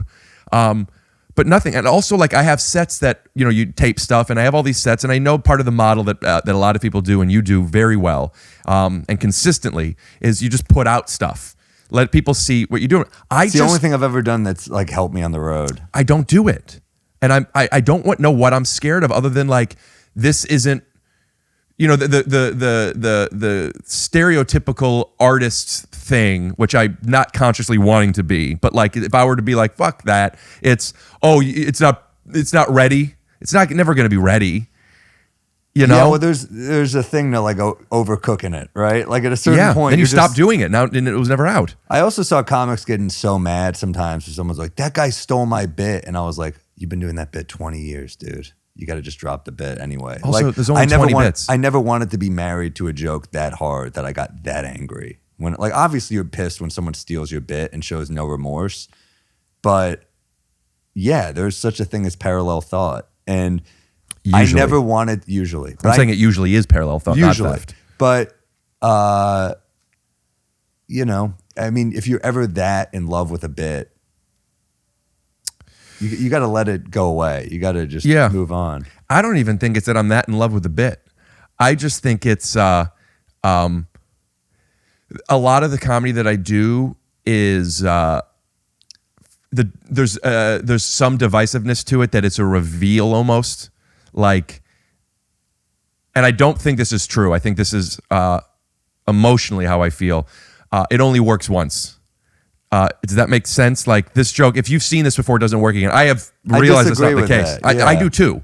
And also, I see bits of comics I know and they post it again, and I still love the joke. I mean, it doesn't like, I rewatch a Nick Griffin. You know Nick Griffin? He did like 11 Lettermans. He's a comic in New York. Great comic. Shout out to Nick Griffin. Great comic. I mean, I watched one of his late night sets recently. I'm like, man, his jokes are like perfect for late night. And I mean that in like the highest form of flattery. Like he really, he had a joke I love about, he's like, you know, all these celebrities want to save the environment, like Brad Pitt, Leonardo DiCaprio. And he goes, of course they want to save the world. The world loves them. Like the rest of us aren't having that great a time. Like he goes, I'm not saying I want the environment to collapse, but if it does, it's not going to be a huge adjustment for me.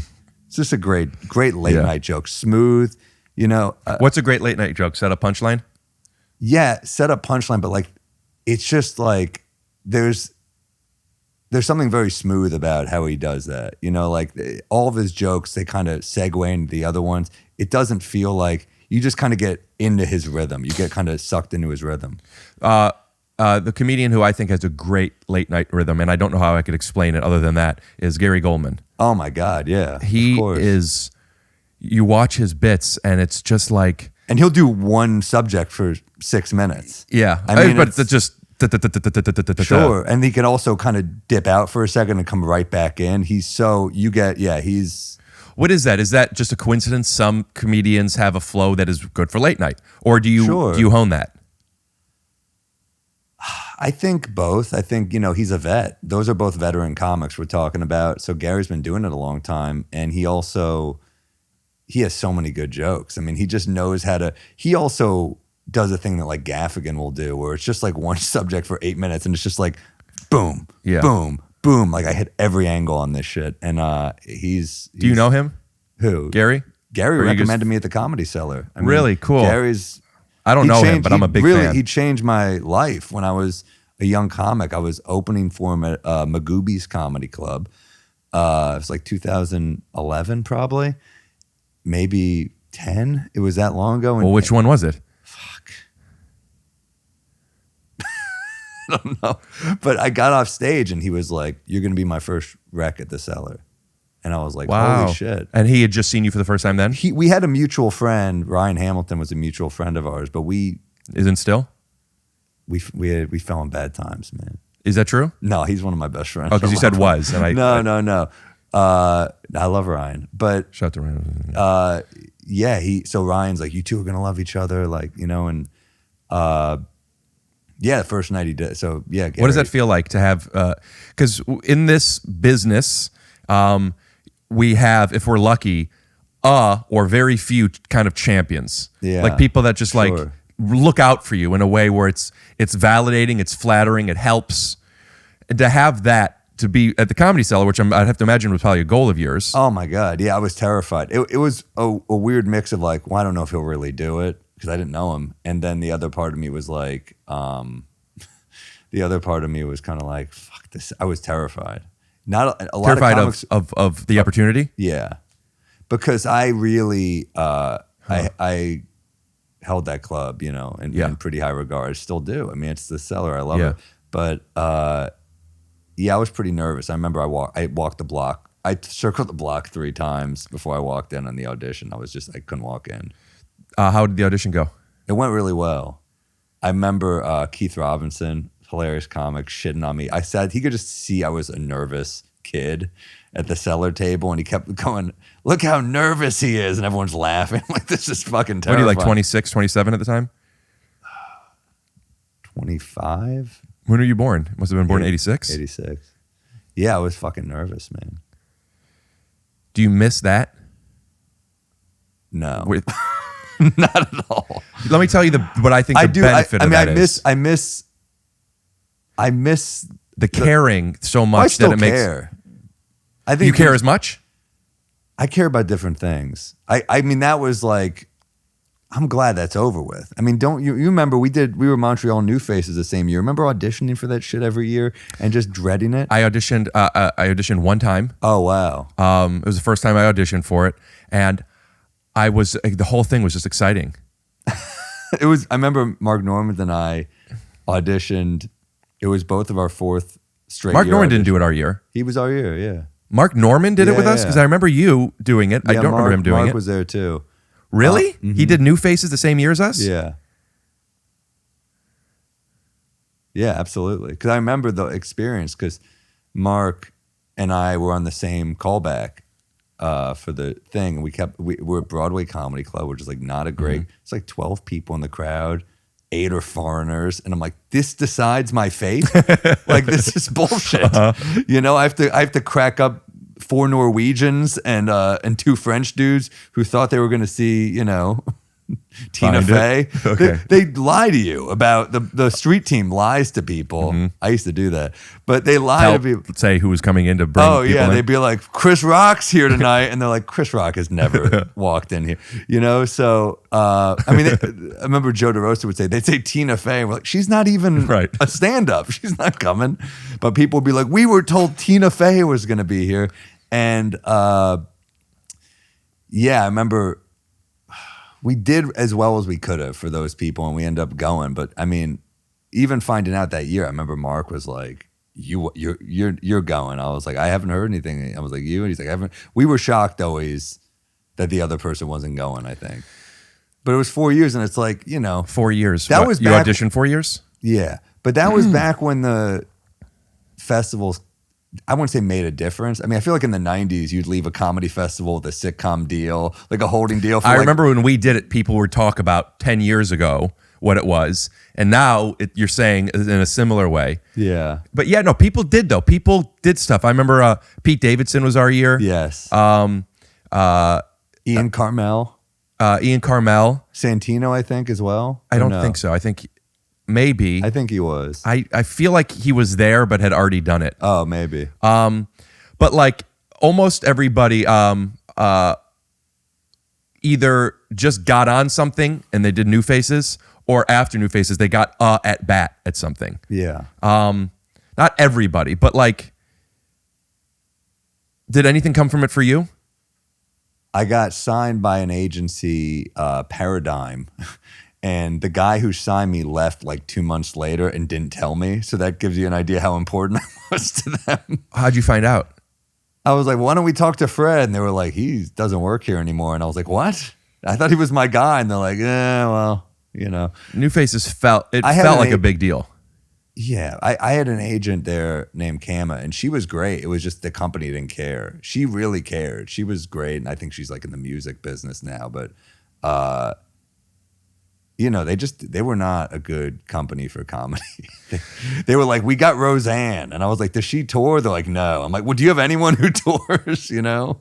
There's something about the why you get nervous and like, do you miss that part where there's almost like when you were younger and or, you know, a little bit lower on your, how many steps into the business you're in, you know, where it's like, you know the thing that you want. I want to be passed at the cellar. I want to get New Faces. I want to be able to headline. I want to be able to pay my bill. Like there are tangible goals that you could check off, and they're hard to do, and they're a beautiful accomplishment.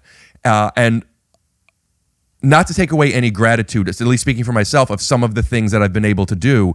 Once you do those first few things, it's like in a video game where you're going through, you have to do, and then the world kind of opens up, and I don't even know what coins am I supposed to collect? Right. It's, what do you want? Like, there's something good about that, because when you're young, especially when we started, there wasn't like this, look, you just started a podcast that's doing well, right? Mm-hmm. I mean, you kind of you could do that back then, but we didn't really know that. Yeah, right? but if we did, it would have been a lot easier. It would have been a lot easier. I'm saying if we started then. Sure, of course, but now you have more people who know who you are, so it'll get bigger in a shorter amount of time too. So you have to think that way too, and also like look at the technology of here, man.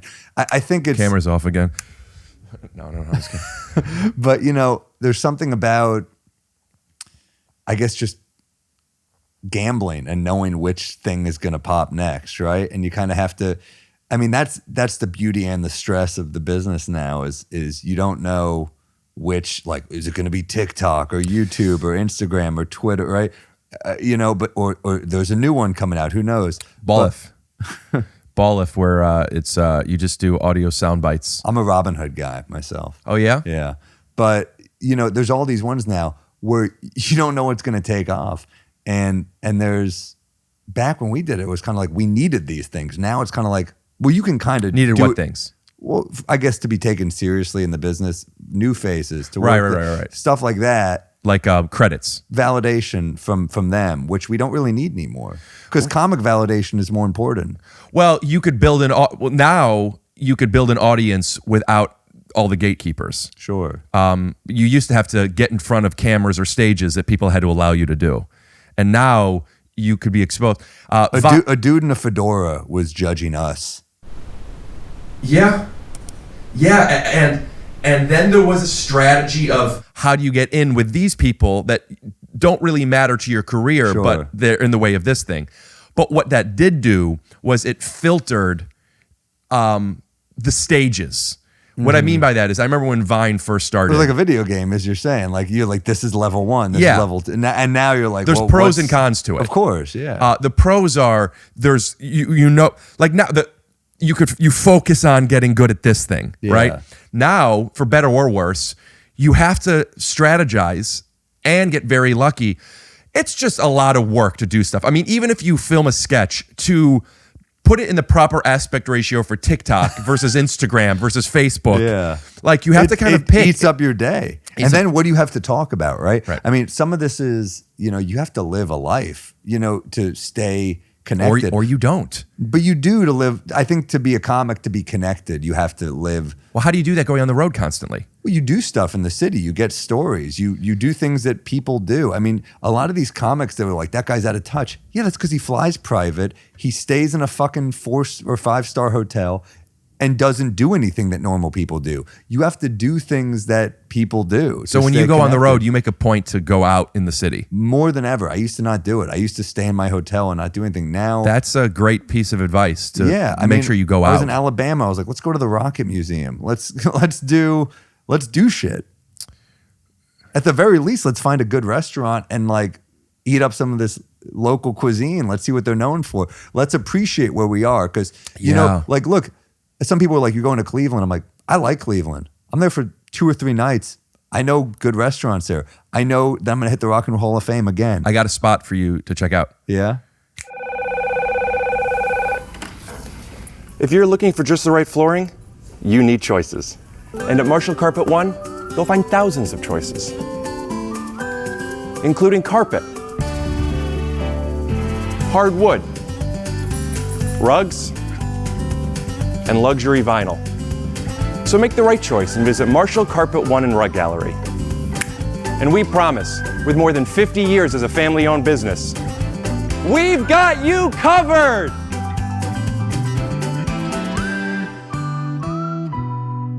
Your dad is Marshall Rug Gallery? Yeah. That's insane. You should visit when you're there. If you'll have me. Text me. Okay. I'm sure, at least one of the days we'll figure it out.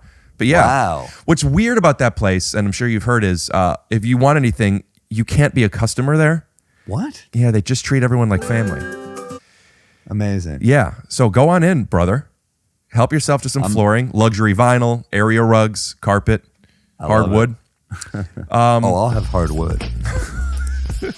So yeah, Cleveland. So you go to these places and people are like, "That's." I'm like, "Nah, it's fun. I know what to do now, especially when I go back." I think that's something that I'm gonna. You hear advice from people sometimes, and there's some things that lock in. That is something that I'm gonna take because it's very hard for me to do things. Yeah. When I went to New York, I made a point because I have to do something. I went and I saw Lion King. How was it? Good. The opening and the closing were fantastic. There were some moments that I would have changed a little. Why Lion King? There's so many good things on Broadway. I love Lion King. Really? I love. Should have seen like Company or Book of Mormon or something. It was between. I see a lot of shows. Yeah. Book of Mormon I haven't seen yet. It's really good. The reason I didn't see it is somebody told me, and I believed them. The touring Lion King show is not very, relatively speaking. I'm sorry. It's much, much better in Broadway, but the touring Book of Mormon is apparently still really good. So I think I might see it at the Pantages or something when it comes awesome. here. I just love Lion King, but other than the press that I didn't leave once. Every meal was room think about service. this from a stand-up perspective. Here's the bits. You're like, so I was at a morning radio this morning. They're like, all right. I mean, like, or you say, you're right. I mean, it's like I remember opening for Dave Attell and watching what he would do. Shout out to David Attell. And Dave would like, we're in the city. He gets he gets the regular paper. He's got the local paper. He's studying up on it, and I was like, that's what you got to do. Right. It's a job, So I remember, right. Thinking, where have I been lately? I try to do shit in the city if I can. Or at least be like, what's a restaurant they're known for? I remember watching like Bourdain in my shitty hotel room eating vending machine food and being like, this guy's living and I'm in a La Quinta watching him live. Mm-hmm. Something and now it's the other way around. Is he in La Quinta? Yeah, in the sky. Is La Quinta the name of a hotel? Yeah. Oh. No, I love Bourdain. I would watch it and it would like make me feel better about being on the road. Cut that part out. That was a terrible joke. The being on the road part? No, the other way around part. Do you really want to cut that out? That's all right. Do you want us? How about we bleep it, but we'll keep your voice under it so people can still hear. But they know, just we're kind of censoring this. Sure. Yeah, doing stuff has been a big challenge for me since the pandemic started. COVID. My OCD got. I'm a lot better now than I was, but it got real bad. Your OCD about hand washing, shoe. That's why I'm not wearing shoes. Well, always. I don't even think it's even OCD. Just take your shoes off. Yeah, it's disgusting out there. Yeah. Don't bring it in here. That's just logical. Sure. And it's tough. What about my pants? I mean, these are. Yeah, that's why you're on a blanket. I have indoor-outdoor clothes. Interesting. Yeah, which is a pain in the ass. It's a pain in the ass to have people over. It's. Hey, come on over, but like, does anyone get annoyed by it? Probably. I've gotten better at communicating. What I have found, and this is bigger than just taking your shoes off. This is just interpersonal relation. Is when people are annoyed or not liking somebody or things are challenging for them to be around certain people, the problem isn't always the thing they have to do. The problem is their expectations not being met. And a lot of people subconsciously have expectations of what the world is based on the rules that they have made up or have subscribed to, right? Sure. Some people make you take your shoes off in their apartment. Some people are the exact opposite. Some people don't care. Some people care so much about this stuff, but not this stuff. And it's not in their instincts. So what I have found is if you just set proper expectations, before you came over, I just quickly said, just so you know, you got to take your shoes off, you got to wash your hands. I got a little bit of a thing. Sure. I'm sure you wouldn't have minded if I said take your shoes off when you first got here. No. But just you knowing beforehand, maybe Rick's a little difficult or eccentric or whatever the fucking thing is. It's easier for both of us to be like, no, it's smart. You communicated it in a healthy way. I had Robert Kelly on. You know Robert? Sure, of course. I love Bobby. He's so funny. Yeah. I met him for the first time at my hotel, and it's such a good episode. And for the first 20 minutes, it's him reading the text exchanges between us from the previous couple of days. Make sure when Mark came over, he went to the bathroom in my bathroom, which I didn't love. Oh God! That had to happen.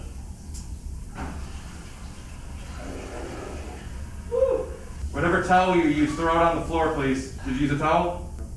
Okay, well, that was a clean one. Oh, sorry. It's just pick a towel, you know? Not that he did anything wrong, but pick a towel. So before Robert came, I said, hey, I'm a little bit weird with stuff. Use the bathroom in the lobby if you have to use it. And he goes, okay. And that was it. But then he's reading the text back, and it was so funny. And he was right, and I'm wrong. I thought I was being very easy, and just like there were so many things. And he's reading them, and like, this guy doesn't know me. He's like, I almost didn't come. But you got along well after that. So we got along from the beginning. He said what he appreciated was that I took responsibility for. Listen, I know I'm being difficult. Yeah. Do you think that helps? Saying that? Yeah, the awareness. Yeah, I think it 100%. helps a little bit. Yeah, for sure. Because it's the same thing in if you're in an audience, if there's a heckle or any crowd work or whatever, or I'm going all over the place now. If we're all on the same page, at least there's not this inner monologue of this and this resentment being built. You know, like I don't know if this is a saying, but I think I have a saying that the only difference between youth is the future. Youth is the future. Yeah. What was the other one that you said? I was trying to recall it and I couldn't. What was it's better to ask for forgiveness than permission. permission? Yeah. Which is the only difference between being laughed at and being laughed with is your own consent and your own awareness. If I trip and fall and you're laughing at me and I'm embarrassed, you're laughing at me. But if I trip and fall and you're laughing at me and I also see the comedy in it, now I'm with you. Sure. It's just letting people in. If you trip and fall, I'm not gonna. If you fall down a staircase, I'm not gonna laugh at you. That's what, you know, a lot of comedy is getting hit in the balls and people laughing. Sure. But if you're okay with this thing, Yeah. I think that's where self-deprecation, why it works. Yeah. It just lets people know, oh, okay, he knows. As long as you ever get cut off, you don't drive. When somebody cuts you off on the freeway, fuck you, dude. But if they just go like this, they just give a little wave. Sure. I'm like, come over for dinner. Sure. The connection that you have Sure. of that Take awareness. Off your shoes, but Take come off your over shoes. and don't pee here. Pee in your car. Why don't we just go out to eat somewhere? Yeah. But I'm with you. Yeah. If you say, I'm so sorry, this is how I am, I think that's good.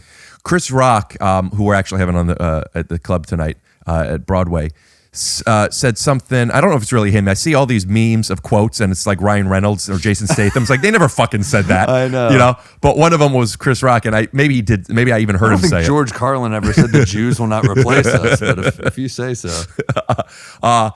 Chris Rock says, and I know it's him. Maybe he said it in a special actually. When you see somebody on the freeway and their car is, you know, they're on the side, they need help or whatever, and they're fixing their own car, you're more inclined to go and help them when you see somebody helping themselves. And like, if somebody apologizes for the way they are or acknowledges it, instead of if I were to say, I'm so sorry, we take your shoes, wash your hands, sit on the couch, all these things, now you're like, you know what? I'm going to help Rick out. He seems like a good guy. As opposed to, Rick is making me do these things. That's so annoying. Sure. Like there's an entitlement. Dude, come in, don't touch that. It's like, I'm still trying to learn the ways to communicate that. I think you did a good job. Thanks, man. Yeah. Well, can I pee real quick and we can keep going? I got to pee. Jeez, could you hear that stream? I gotta go pee. Oh, look at that. That's a heavy stream. How about with like a girl? Is that weird? Yeah, no, it depends. I mean, you're doing a lot of stuff with them, so who cares about a towel, right? A lot of stuff with them as in like sex and fingering, eating, sure, yeah. pussy, eating ass and yeah, sure, right, yeah. Titty fucking, coming on her tits or her mouth, coming on her ass or his. Yeah, so I got lucky. Congrats. Thanks. Yeah. Does that answer your question? Yeah, dude. Yeah. Well, when Betty is here, she lives in England. She exists. She's real. She is very, very, very, very considerate. Mm-hmm.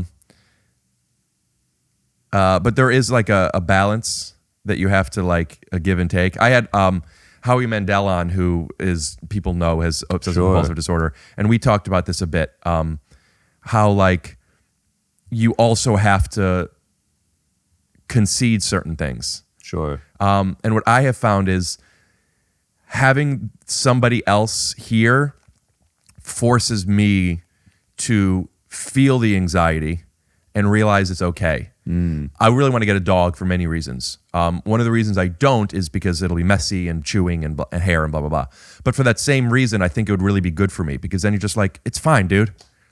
Like for you need a cat. It sounds like I very much want cats. The reason I haven't gotten 50 already is because I have guests come over and like half the world's allergic to cats. Yeah. So for me, that would be the reason to get one. Is like I don't have to have people over. But this is a consistent job for me. Right. You can get one of those hairless. You get one. It's not the hair; it's the saliva.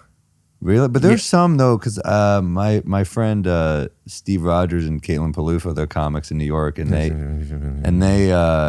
she's allergic. She's very allergic, and they got a cat that it's okay with. There's hyperallergenic cats. That's what it is. Yeah. But I might do that. I'm not. You can't do the road and have a dog. If you're, I have family here and friends here okay. that could take care of it. I very much want a dog though, very much. So the pandemic happened. I got, ridiculous. Yeah. And then I started doing stand up again in August or so. And ridiculous is then you just didn't. I mean, dude, for a year and a half, my podcast was called The Balcony Series, where there's a balcony here. I had my guest out on the balcony, the door's closed, and I'm in here. And I leaned into it. I'd have the fireplace on, and I was really comfortable, and they would be cold or hot, or they'd play into it. But it was like this, right? And because you were just very cautious with COVID. COVID made me more this thing, but it wasn't even COVID. Yeah. I can't explain it. I feel like, I've said this before, but I feel like for the world who doesn't have OCD, the best way to explain it is the way you felt the first few months of like, do I wash my groceries? Am I allowed out? Is the way we always felt. We're just always scared and not knowing. It's not even always logical. You have to touch this a certain amount of times. It's just, I'm not going to get into it. But it just, because the world was this thing and I was working on years of saying, Rick, you're okay. It's fine. Yeah. And then COVID happens and the CDC and all these things are telling us to behave a certain way where it's like, I was right this whole time. Like I was always supposed to do this. Yeah. And I got very confused and depressed. And but then when you got COVID, were you like, that's okay? By the time I got it, I was already vaxxed and it was a calmer strain and I had already kind of gotten calmed down. I got it in last December. So like there was a long time before. So you got the lighter one. Maybe. It was either Delta or Omicron. I don't know. Yeah. And boy, my arms started, or they were when I had it. Yeah. But my old place was a bigger balcony and I wouldn't even let people into the house. So I booked guests that were willing to climb my balcony. And I had a ladder. Damn. And no Brad Williams. No, no Brad Williams. Actually, I should get Brad Williams on. You should. I like Brad. Funny guy. I'm sure he would have climbed it. Yeah. Adam Ray came on. I'm sure they would have done a fun little thing together. And like, I wouldn't let people use my bathroom. And I think I've gone 3 times already. Having this bathroom, like a bathroom that when I'm here by myself, I don't shit in here. I'll go pee in here. 2 bathrooms here? I got 3. You have 3 bathrooms? Podcast is doing well. Nice. Yeah. Good. And we're not even selling energy drinks. Imagine. I'd have 3.5. And you live here alone? I do. That's crazy. But the balcony series, I would lean into these things that I am for comedy, but they were real. For example, Sosie Bacon, I don't know if she is. She's an actress. She's very intelligent. She's on my TV show. I didn't know her that well at the time. We filmed the pilot together, but she came over. She's on the balcony, much like you, had to pee. And if she needed to, I would have let her. I didn't want her to. And she climbed on the balcony, pissed in the bush, and climbed back up. Wow. Yeah. That's a trooper. Yeah. And to make it palatable, afterwards, I called my mom. Because I knew how ridiculous it was, but I'm the one that did it. So I called my mom and told her what happened, and she's played the voice of reason. Ricky, that's absolutely ridiculous. Yes. I'm embarrassed that you did that. It's a lot. I opened up the podcast on a black screen with subtitles of the call to my mom. I can't believe you made her do that. That's so unfair. Blah blah blah blah blah blah blah. And then 2 hours earlier, and then it happens. And my thought is, well, once that happens, they know I'm editing it, acknowledged it in a way to where it's a little bit more okay. Does that make sense? Sure. But like that math and calculating how do you make things palatable to other people while still surviving for myself is what comedy is to me. And I didn't realize that for a while. And I've learned how much of my jokes are a way to get people to take their shoes off, but still be my friend, kind of. And it's just exhausting. Sure. I mean, I'm tired just hearing about it, so I can't imagine. So the reason I remember I'm bringing this up is, so I started doing stand-up again end of last year, and I don't want to touch the microphone. Yeah. And I'm bringing wipes to wipe everything down. And what I realized is this indoor or outdoor? Either. Yeah. Again, this isn't no judgment made to people who are afraid of COVID or not afraid. This is just my life and the way I see things. I think for what got me over it is kind of like, well, it's not going to be the mic. It's going to be the area you're in. Yeah, and the person that you're right next to. Sure. So I wasn't, and then at a certain point, I'm like, I was certainly cautious when the clubs were closed. That's why I did the rooftop thing, because I just needed I needed an outlet. I was going crazy. It was making me anxious and angry. And were you podcasting then?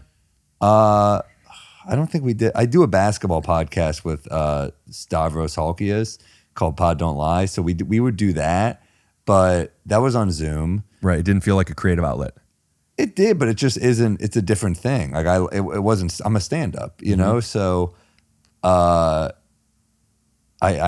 felt like I just didn't have I didn't have an outlet. So the roof really helped with that. All those roofs, and it was kind of exciting because it would be something different every night.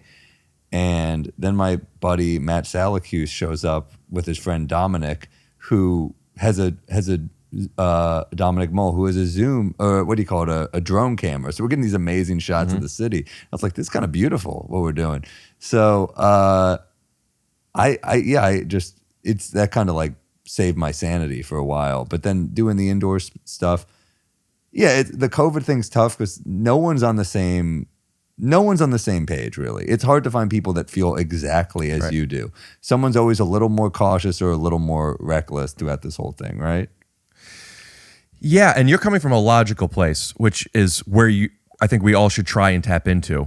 But I'm not going to get it from the mic, right? Like that I don't think so. I don't either. I can't imagine that. But I don't either. But it's still. It's still you're just anxious. Yeah. Until you're able to train it. So what I was doing, I was wiping down the mics, and then I would have to acknowledge it. Yeah. So I would always have to open up with OCD or something, and I didn't want to do that. So as a challenge, so I could control how I did my set, I didn't do it, and just like immersion therapy, I guess. And then I'm like, it's fine. Yeah. I need more of those things. I need to just do things and realize logically, but also emotionally, you're fine, dude. Yeah. So that's where I'm connecting very Everything's much. okay. With you saying you leave the hotel, you go experience things.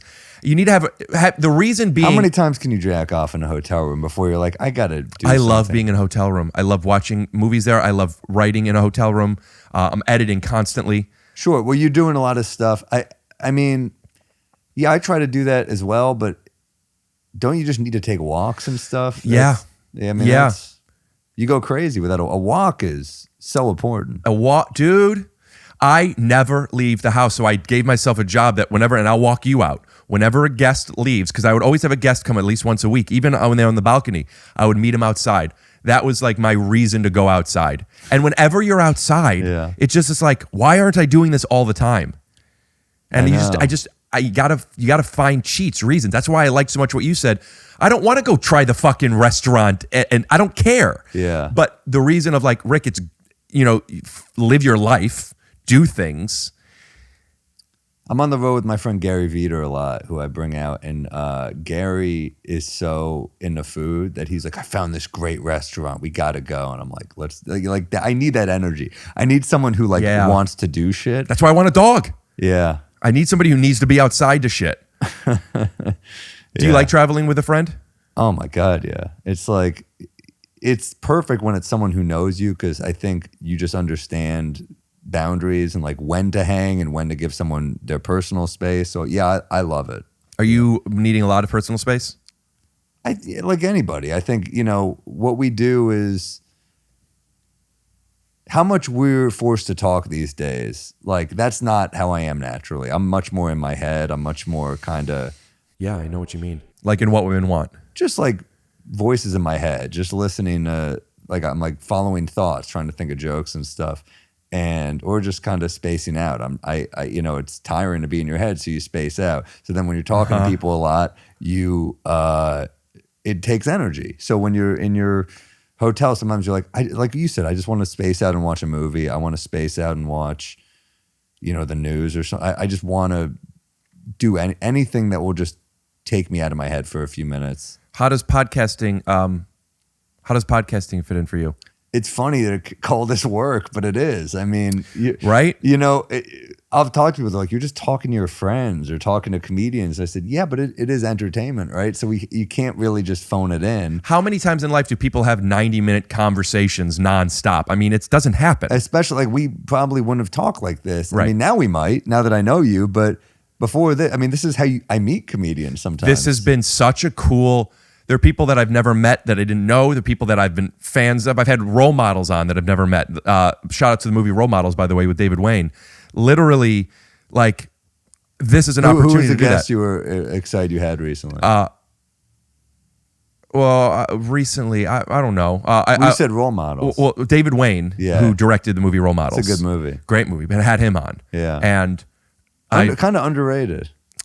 What happened to Sean William Scott? He was in everything for years. He's amazing. He's a great He's comic amazing. actor, man. Yeah, I don't know. He was carrying those American Pie movies. He's fantastic. Goon. He's great. I think I've seen Goon. I don't remember that well. The hockey movie, right? Yeah, it's good. There's such a funny line in, I don't remember which one, but one of the American Pies that clearly it was not a scripted line. It was, how some scenes start, and I said, that was my wife, like one of those, like, whatever throwaway things that just, and it's in a locker room, and Sean Stifler is like just being a frat guy or whatever, talking to his people, and he's like, sure, yeah, then I called her up, I asked her for her number. What's up, man? And it's like, and it wasn't an ironic bit. The way it worked, it's clearly just a stream of consciousness, but how could he have called her if he didn't have her number? Sure. So that's just a little Sean William Scott anecdote I wanted to share. Yeah, he was good. But Blake Griffin, having him on the podcast. Were you a big fan of his as a player? Are you a Cavs fan? I'm a Cavs fan. I'm a big basketball fan. More so, I'm still a big basketball fan, but then more so I was. I met him at Just for Laughs. And we ended up doing a few podcasts together that never came out, and then we did one. And it was always very much like, and I even said it to him, it's just weird. It's like, this is so cool. I know. He's so, I mean, I had very limited conversation with him, but he seems like such a cool guy. He's not funny for a basketball player. He's like a legitimately funny guy. And which makes him less intimidating because you get to disarming. Well, you're playing with him. So in your stupid head, you guys are equals. Yeah. You're just doing this. But then every now and then, like I did it at his house, and we stopped when his trainer came, and then you're like, yeah, we're not equals. I have injuries, and I have PT, and I'm getting different PRP shots. What do you have PT for? You're a tall, lanky guy. I mean, thank you. Yeah, shoulder issue. Dude, I got 2 herniated discs in my neck. It sucks. Are you doing anything about it? PT, working on just strengthening the muscles around it and saying whatever you can do. I'm just trying to. It's hard. I mean, I've done the road pretty hard for the last decade, and it just being on a flight every week for a decade is not probably good for your spine. No, that's why you got to get Neither pods. Sitting like this, probably how I'm sitting. Yeah. Let me fix this. Yeah, same. Shoulder blades back and down. You know that? Man, I'm fucked anyway.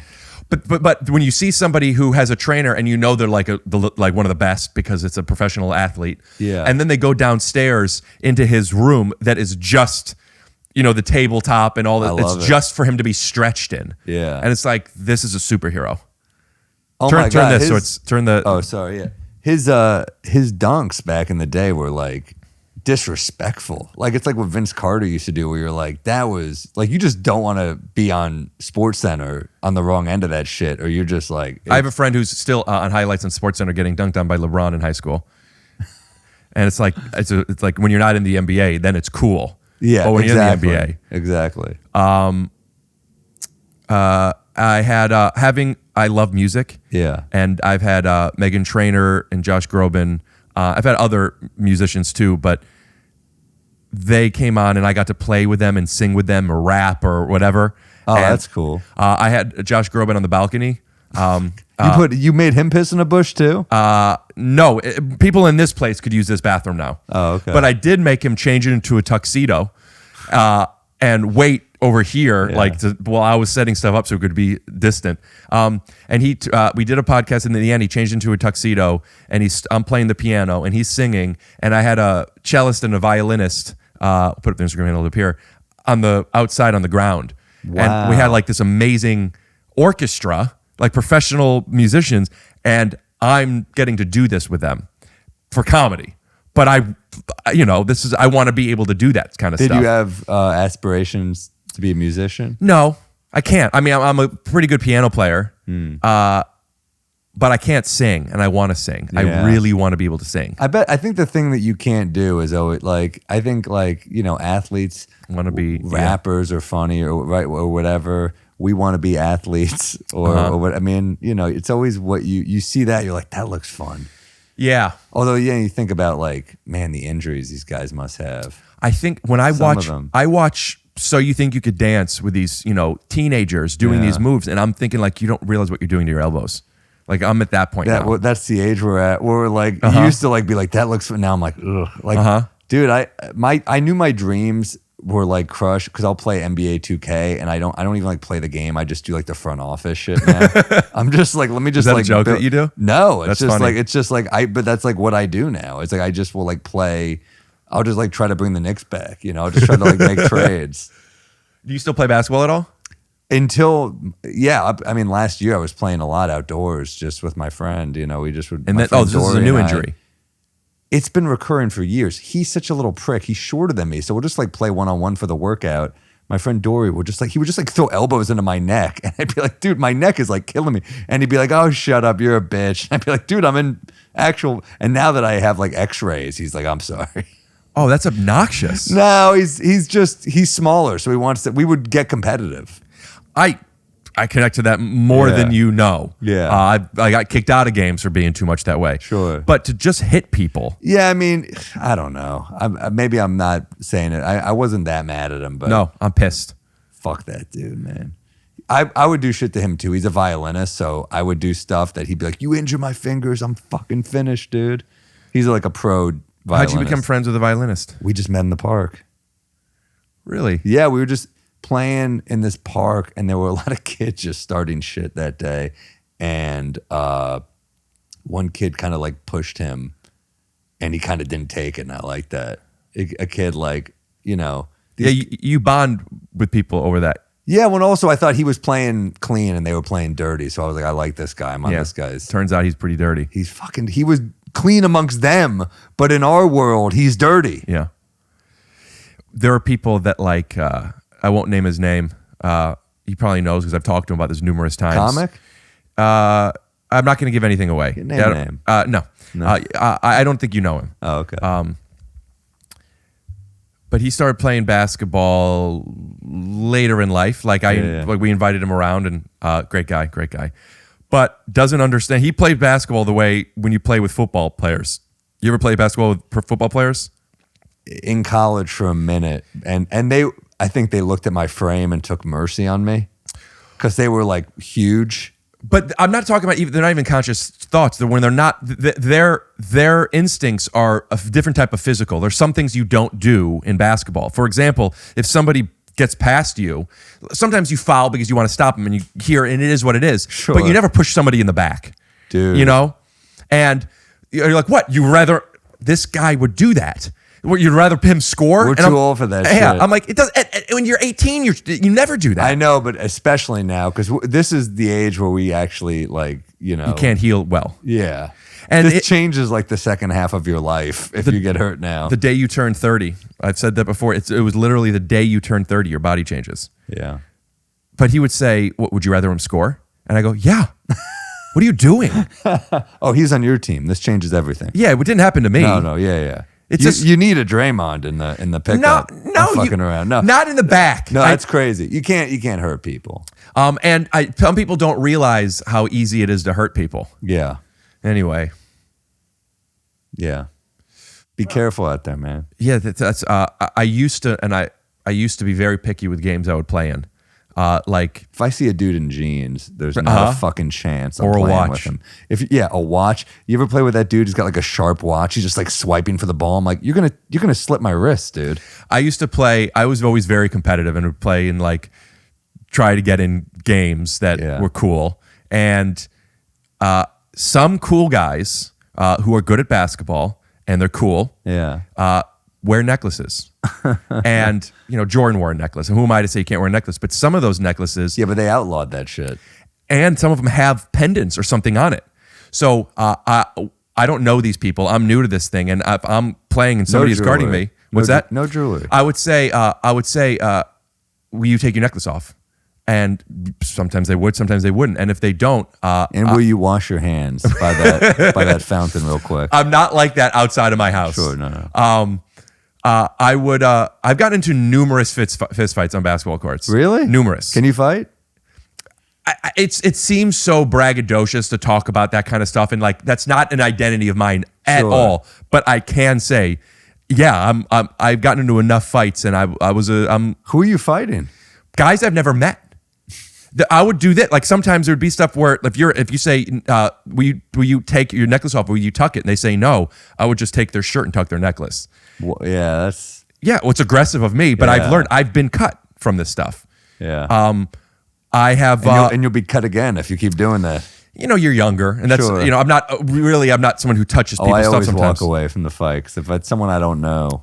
I never looked for it, but I think there was some value I found because I didn't have friends when I was younger until I started playing basketball. And then I got okay at basketball. And then that's where my value was to people. And then a strength came with that. I started working out and I was playing aggressive and people wanted to pick me up. And I definitely realized now that I wasn't seeking fights by any means. Sure. But like, I definitely, when something was happening, I did feel this thing of like, let's do it. Like this is... everyone needs a Draymond Green, like this is my thing. If he was on the Knicks, he'd be my favorite. I mean, I loved Oakley growing up. Nobody would, and everybody would like him if he was on his team, on their team. I like him anyway. He's awesome. He's a high IQ beast. He's awesome. HIQB. Love him. Yeah, but jewelry always bothered me. Rings. People wear you rings. just got to know you can't do it. But I bet a lot of those people are like, I'm not taking my fucking watch off here. Yeah, don't bring it. I'm with you. I'm anti-jewelry on the court. There's no place. So then what I got to the point of is I wouldn't I play gotta in stop games. playing in the Diamond District. Yeah. No. But that's where I would go to, and I would be shooting around and they need a tent and they have 9, and I'm not playing. Yeah. I won't, there's so many people. And That's then fair. you watch how they play. And I mean, I like. Well, it's good to watch first because if you see somebody, I'm like, I'm not guarding this dude. If someone's dirty, you always get that dude who's just like, there's a certain type of dude that shows up looking for a fight, and you're like, dude, this is the rec center. You think I'm gonna Yeah. You think I'm gonna risk my career? There's a difference between people who play tough and aggressive versus dirty. People who don't mind driving or going in for rebounds or jumping or covering the ball or whatever. But then there's people. I never drive in a pickup game. I'm done with. Well, that's part of why I'm realizing what the injuries I have now is. I was on the floor constantly and just always like step back bank shot. That's all I do anymore. But you don't play now since your neck started hurting? Well, it's been a while, but I'll start again the next couple months, hopefully. Do you come to LA often? Yeah. So here and there. I mean, this isn't an invitation because it's not mine to invite. It's somebody else's game. But I'm in a game that it's a weekly game. They never have more than 15 people, which is always great. It's indoors, which is the only place I play now. And it's just a lot of comedy writers and comedians and some guys that are really pretty good at basketball. And whenever there's a list of probably 30, 40 guys, so it's pretty easy to get 15. But since COVID, there's every few weeks they need somebody. And if you're in town, it would be fun to invite you to this game. Oh, man. Maybe some of these guys. I feel like I need to get back into game shape a little bit before I agree to. We're all that. Good. I'm that. I too. remember I have a friend who played in a pickup game with Kanye West once, and he said, "I've never seen a dude in a pickup. It's like dudes you can't dunk. He would call goaltending." Which is the most Kanye shit ever. The fact that like you're like, yeah, none of us can jump that high, and he'd be like, goaltending, that's goaltending, and I'm like, all right, that would be fun to play with Kanye though. Yeah, it'd be fucking awesome. And I asked him if he was good. He's like, yeah, he's pretty good, but he calls goaltending. Yeah, you can't. There's certain rules that like, you know, you only call fouls if you need to. You don't call goaltending. There's certain things like that you're supposed to do to be cool, I think. But I guess if you're already accepted. Like Kanye, no one is going to accept him if they haven't yet. You know, he's the dude though that like on game point calls a foul on every time he'll miss it by a mile and he'll be like, "That's a foul." That's fucking. Can't you judge a person's character based on calls they don't make? Oh my god! Right? Yeah, There's something about somebody who. But there's some dudes. It goes the other way too, where you're like, if he gets like clobbered and he's like, "We're good," I'm like, "That's a pushover." There's a line. There's a certain way to be. Yeah. You call things that matter. But yeah, like if it affects your team, you have to consider making that call. Sure.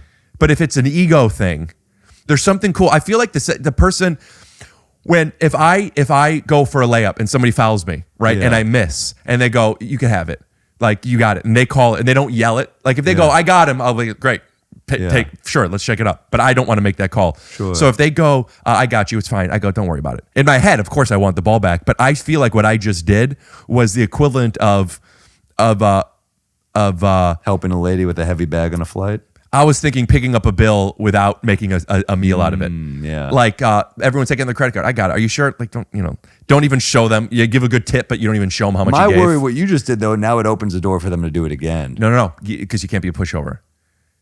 You can't be there's a line. Yeah. If they do it again, you're like, that one, you got me. Well, what normally happens is there's a not this, but if it's like a whatever, I should have finished anyway type of thing. Sure. But what happens is, and this feels is good to get that and one too. Feels great. Get a little bump and you do it. Especially when the other person calls a foul. I'm unathletic, so all I've got is like maybe a couple footwork moves. Like I can't. But you don't like being in the paint. What's footwork going to do for you? I'll post up, but I just don't like driving full speed. Driving full speed to me, I'm like, I'm gonna get hit. No, you're not good at turns. The guy that would foul a little bit but acknowledge it, love an acknowledgement. Sure. What he is now saying, as long as you don't make those calls. Yeah. I love playing with. I don't like people who's pushing and stuff. I love playing that physical game. Sure. So then I get to be physical. It's just two white dudes talking hoops for a while. Why not? I love a guy who is like. Doesn't have all the skills, but he knows it. Those are my favorite guys. They don't have all the skills, but they know it, and they play their heart out on defense. You're projecting yourself onto them, it sounds like. I just love that type of dude because Is that who you are? No, I don't play great D anymore. I mean, I'll play D, but I'm not. I'm slow. I have no you're saying a quickness. guy who knows his role. Yeah. Like he's doing the things he needs to do. I love that. Yeah. I love a guy who's like, he doesn't have to shoot the ball every time. He doesn't need the ball in his hand to make a difference. He cuts, he rebounds. I love that. Doesn't that show the type of person he is outside of basketball too? Yeah, for sure. Yeah, that's why people don't get basketball is my favorite sport because I like the way they dribble up and down the court. 100%. It says what? That's the Beatles. That's a great song. I think it was the Beatles. Yeah. That yeah, you're right. It shows character. Like hard nosed. I mean, not always. Sometimes you're like, that guy's got hard, and then you're like, shit, rapist. But you're right for the most part. In the Diamond District, maybe. In the Diamond District, dude. That's where it happens. You could tell a lot. And also when you're aggressive with somebody and then the game's over and then good game. Yeah. Afterwards, or like it just stayed there. Yeah. I grew up with that. That's where I bonded with people and that lifestyle. Cut to years later, I'm playing basketball with 40-year-old comedy writers and I'm playing this certain way. I said I got kicked out of a basketball game. I've talked about it on here. I'm not going to. But like, people don't play that way anymore at our age. But I still have this thing in my head. You'll fucking fight. I play hard. Yeah. And I've learned that you can't anymore. Both because I'm shit out of a writer for Bosch. Yeah, I had to reoccur on Bosch, and they cut the fucking stuff. I did one episode, and that cuts into pension, cuts into healthcare, what you need from playing aggressive. Dads love Bosch, by the way. Did you know that? Bosch is a good show. Never seen it, but dads love it. It's a dad show. Some dad shows are good. Amen. Sopranos is a dad show. Yeah, Sopranos is for everybody. Bosch is a legit dad show. But it's a good, I mean, dude, it's like, it's absurd. It's over the top. It's great. It's Titus Welliver rules. That show's badass. Handle up here. So when you're, that's a Sam Morril endorsement for Bosch. On do you Amazon. have a thing? You should have it like Sam Morril gives it a, whatever it is, like 2 buttons undone or something. Like you should have a thing. I'm gonna think of that. I don't want to give it too easily. I want to put thought into this. If you're next time you're in LA and you're going to be here, it's usually on Tuesdays. Okay, it's good to know. No obligations to play. Where do you play? It's usually in Santa Monica. It's a pain in the ass, but I'll drive you. Really? Yeah, I'll pick you up. Okay. All right, I'm down. Especially if you pick me up, I'll do it. I just don't want to disappoint you now because I am out of shape. What's great about this game, which is the opposite of what I was talking about, is it's just let's play ball. Let's just remember, it's fine. There's some guys that are really good. There's some guys that are not very good. None of us are in shape now except for the 3 guys that are really good. And it's just fun playing basketball indoors, It's the best. So exercise where you don't really feel like you're exercising is awesome because you're having fun and then you feel good the rest of the day. I didn't realize the kind of shape I was in when I was playing every day. Oh, and dude. because it didn't seem like, you forget you're doing cardio. I was in great shape. Yeah. But you'll let me know if you're in town. I will. And then I'll message if we need somebody. I have somebody. And then if so, maybe based on rush hour, depending on where you're saying, you'd Uber here. Okay. I would drive from here, and then I would drive you back to your hotel. I love it. That would be fun. I'm in, dude. Also, the way you bond on a basketball court is we'll take this much quicker. We'll take this to another level, dude. I mean, this was fun, but if we have Chem on the court. I would love if we do to get somebody to, with everyone's permission, of course, film a little of it. Oh my God. And then talk about it on another episode. Yeah. Everything's content these days. Isn't that true? Yeah, dude. My friend Dory, the one I was telling you about, he'll send me videos. He'll be like, check out this dime. It's like him in a pickup game. He's doing like a behind the back. I'm like, do they know you're filming? Is that cool to do? think that too. I saw some TikTok of some girl, which is fine, playing basketball. And, like her highlight reel was making 3 threes or whatever. And it's like, okay. But people are just civilian non-hoopers are just like making mixtapes of them. Yeah, but other people are in it. It's like, they didn't say that's okay. I know. You know what I do? If I don't ask, even if I don't think they would care, I blur. I do. I blur the face. Blur it, but then you're like, maybe that's good. I don't know. I see those clips of Sandler playing. I'm like, that's kind of cool. Imagine you just. I played with him. Yeah, he looks pretty decent. He's good. He guarded me, and before I took a shot, there was somebody. Whatever they were, we had to stop ball for a second, and then I just shot a 3, and it went in, and it didn't count. And he goes, I guess I'm gonna have to guard you tight now, which made me feel so good. Whoa! But then he guarded me so aggressively, like this shit, like old school basketball shit, where I love that. But now I'm doing it to him, and we're pushing, and I don't think that we necessarily bonded, but I did feel like I'm used to this guy. I'm okay. I'm never okay with a pull. I don't like that. And when people do the short shit, get the fuck off of me. Damn, this is it's like a dream gone wrong. I mean, you're like Sandler, and then you fucking hate how he locks you up. But he's good. He's good. Yeah, no, you see in the clips, he's got a high IQ. He makes good passes. Yeah, but there's also like you want him to like you, which is such an unfortunate place to be. And I'm not there too much. I'm okay. I don't care, or at least not consciously. But then when you're playing with Sandler, especially playing basketball, where you feel like this is one of my things, really wanted to like, and I don't remember if I scored. It was just he took you out of the game. Just nonstop. Respect, dude. And I'm running. Dude, I'm pushing myself. The number one gross in comedy star does not have to be a lockdown defender. You think he could be like a finesse guy, but the fact that he's still got the humility to play you like lockdown defender. I mean, respect to Sandler. Yeah, you know what else he does that I do? It's my move when I play one-on-one. I can't really do it in a pickup because it's too much. It's too much. But I love playing one-on-one. And if you shoot from outside, I don't run to the rebound. I box you out outside the 3. There's no way. He does that? He does that stuff. I love it. He's fundamentally sound. He's fundamental. And also his cardio must be incredible because I'm like, I wasn't in the best shape when I was playing, but I'm like running to where like the coach is watching and I can't admit that I'm going to throw up. I'm like, you going that hard. I'm not taking the breaks that my body is asking for. Sure. And that's the problem. It's hard to shut that down, right? When you pride pride will get you injured. Yeah, maybe. I don't know if that's an injury thing. That's just a getting out of breath. It's just like like trying to get open. Yeah. But I'm just saying his cardio at 50 something is better than mine. It's amazing. So one-on-one, I don't think would be an issue though. I would love that. Would be so fun to have a show where you're just playing one-on-one with people. Yeah. Holy shit, that would be fun. That's the show. I haven't done this yet. I don't think I've talked about it, but I will, because either I won't do it or I will. But I have a fun, my version of what would be like a Comedians in Cars Getting Coffee. But originally this podcast years ago was I wanted to get my funny friends in a room. I record for 2 hours and I just take make a funny 5-minute video out of it. I want to do that with people playing horse, where we're loved up. And, you show the shots that you make. We have the scores on the side, and you keep the trash talking and the jokes. And also it opens up with the stretching beforehand and the tying the shoes. So like we meeting us, and maybe we're seeing us meet for the first time. And it's called Horsing Around with Rick. It's great. Isn't that a great title? It's great, man. Playing horse? Yeah. I mean, and you get like Blake on. That's the show. Yeah, you get or either really funny people that you wouldn't expect, or just great athletes. When that show happens, I want to be a guest. On Horsing Around? Yeah. Are you good at trick shots? No. Okay, good. I fucking hated those people where they'd like do like some weird like off a backboard on another hoop, and you're like, come on, dude. I have two friends. I have shout out to Jeff Karp and Michael Clifford, great ball players. Went to high school together. They're shooting. They go behind. They're just both really good at just going right behind the hoop and just shooting over the backboard, which seems like a simple shot. No, it's not. It's so hard. Yeah. And they're like So I'm never gonna call no trick shots, but I don't want to give them the opportunity.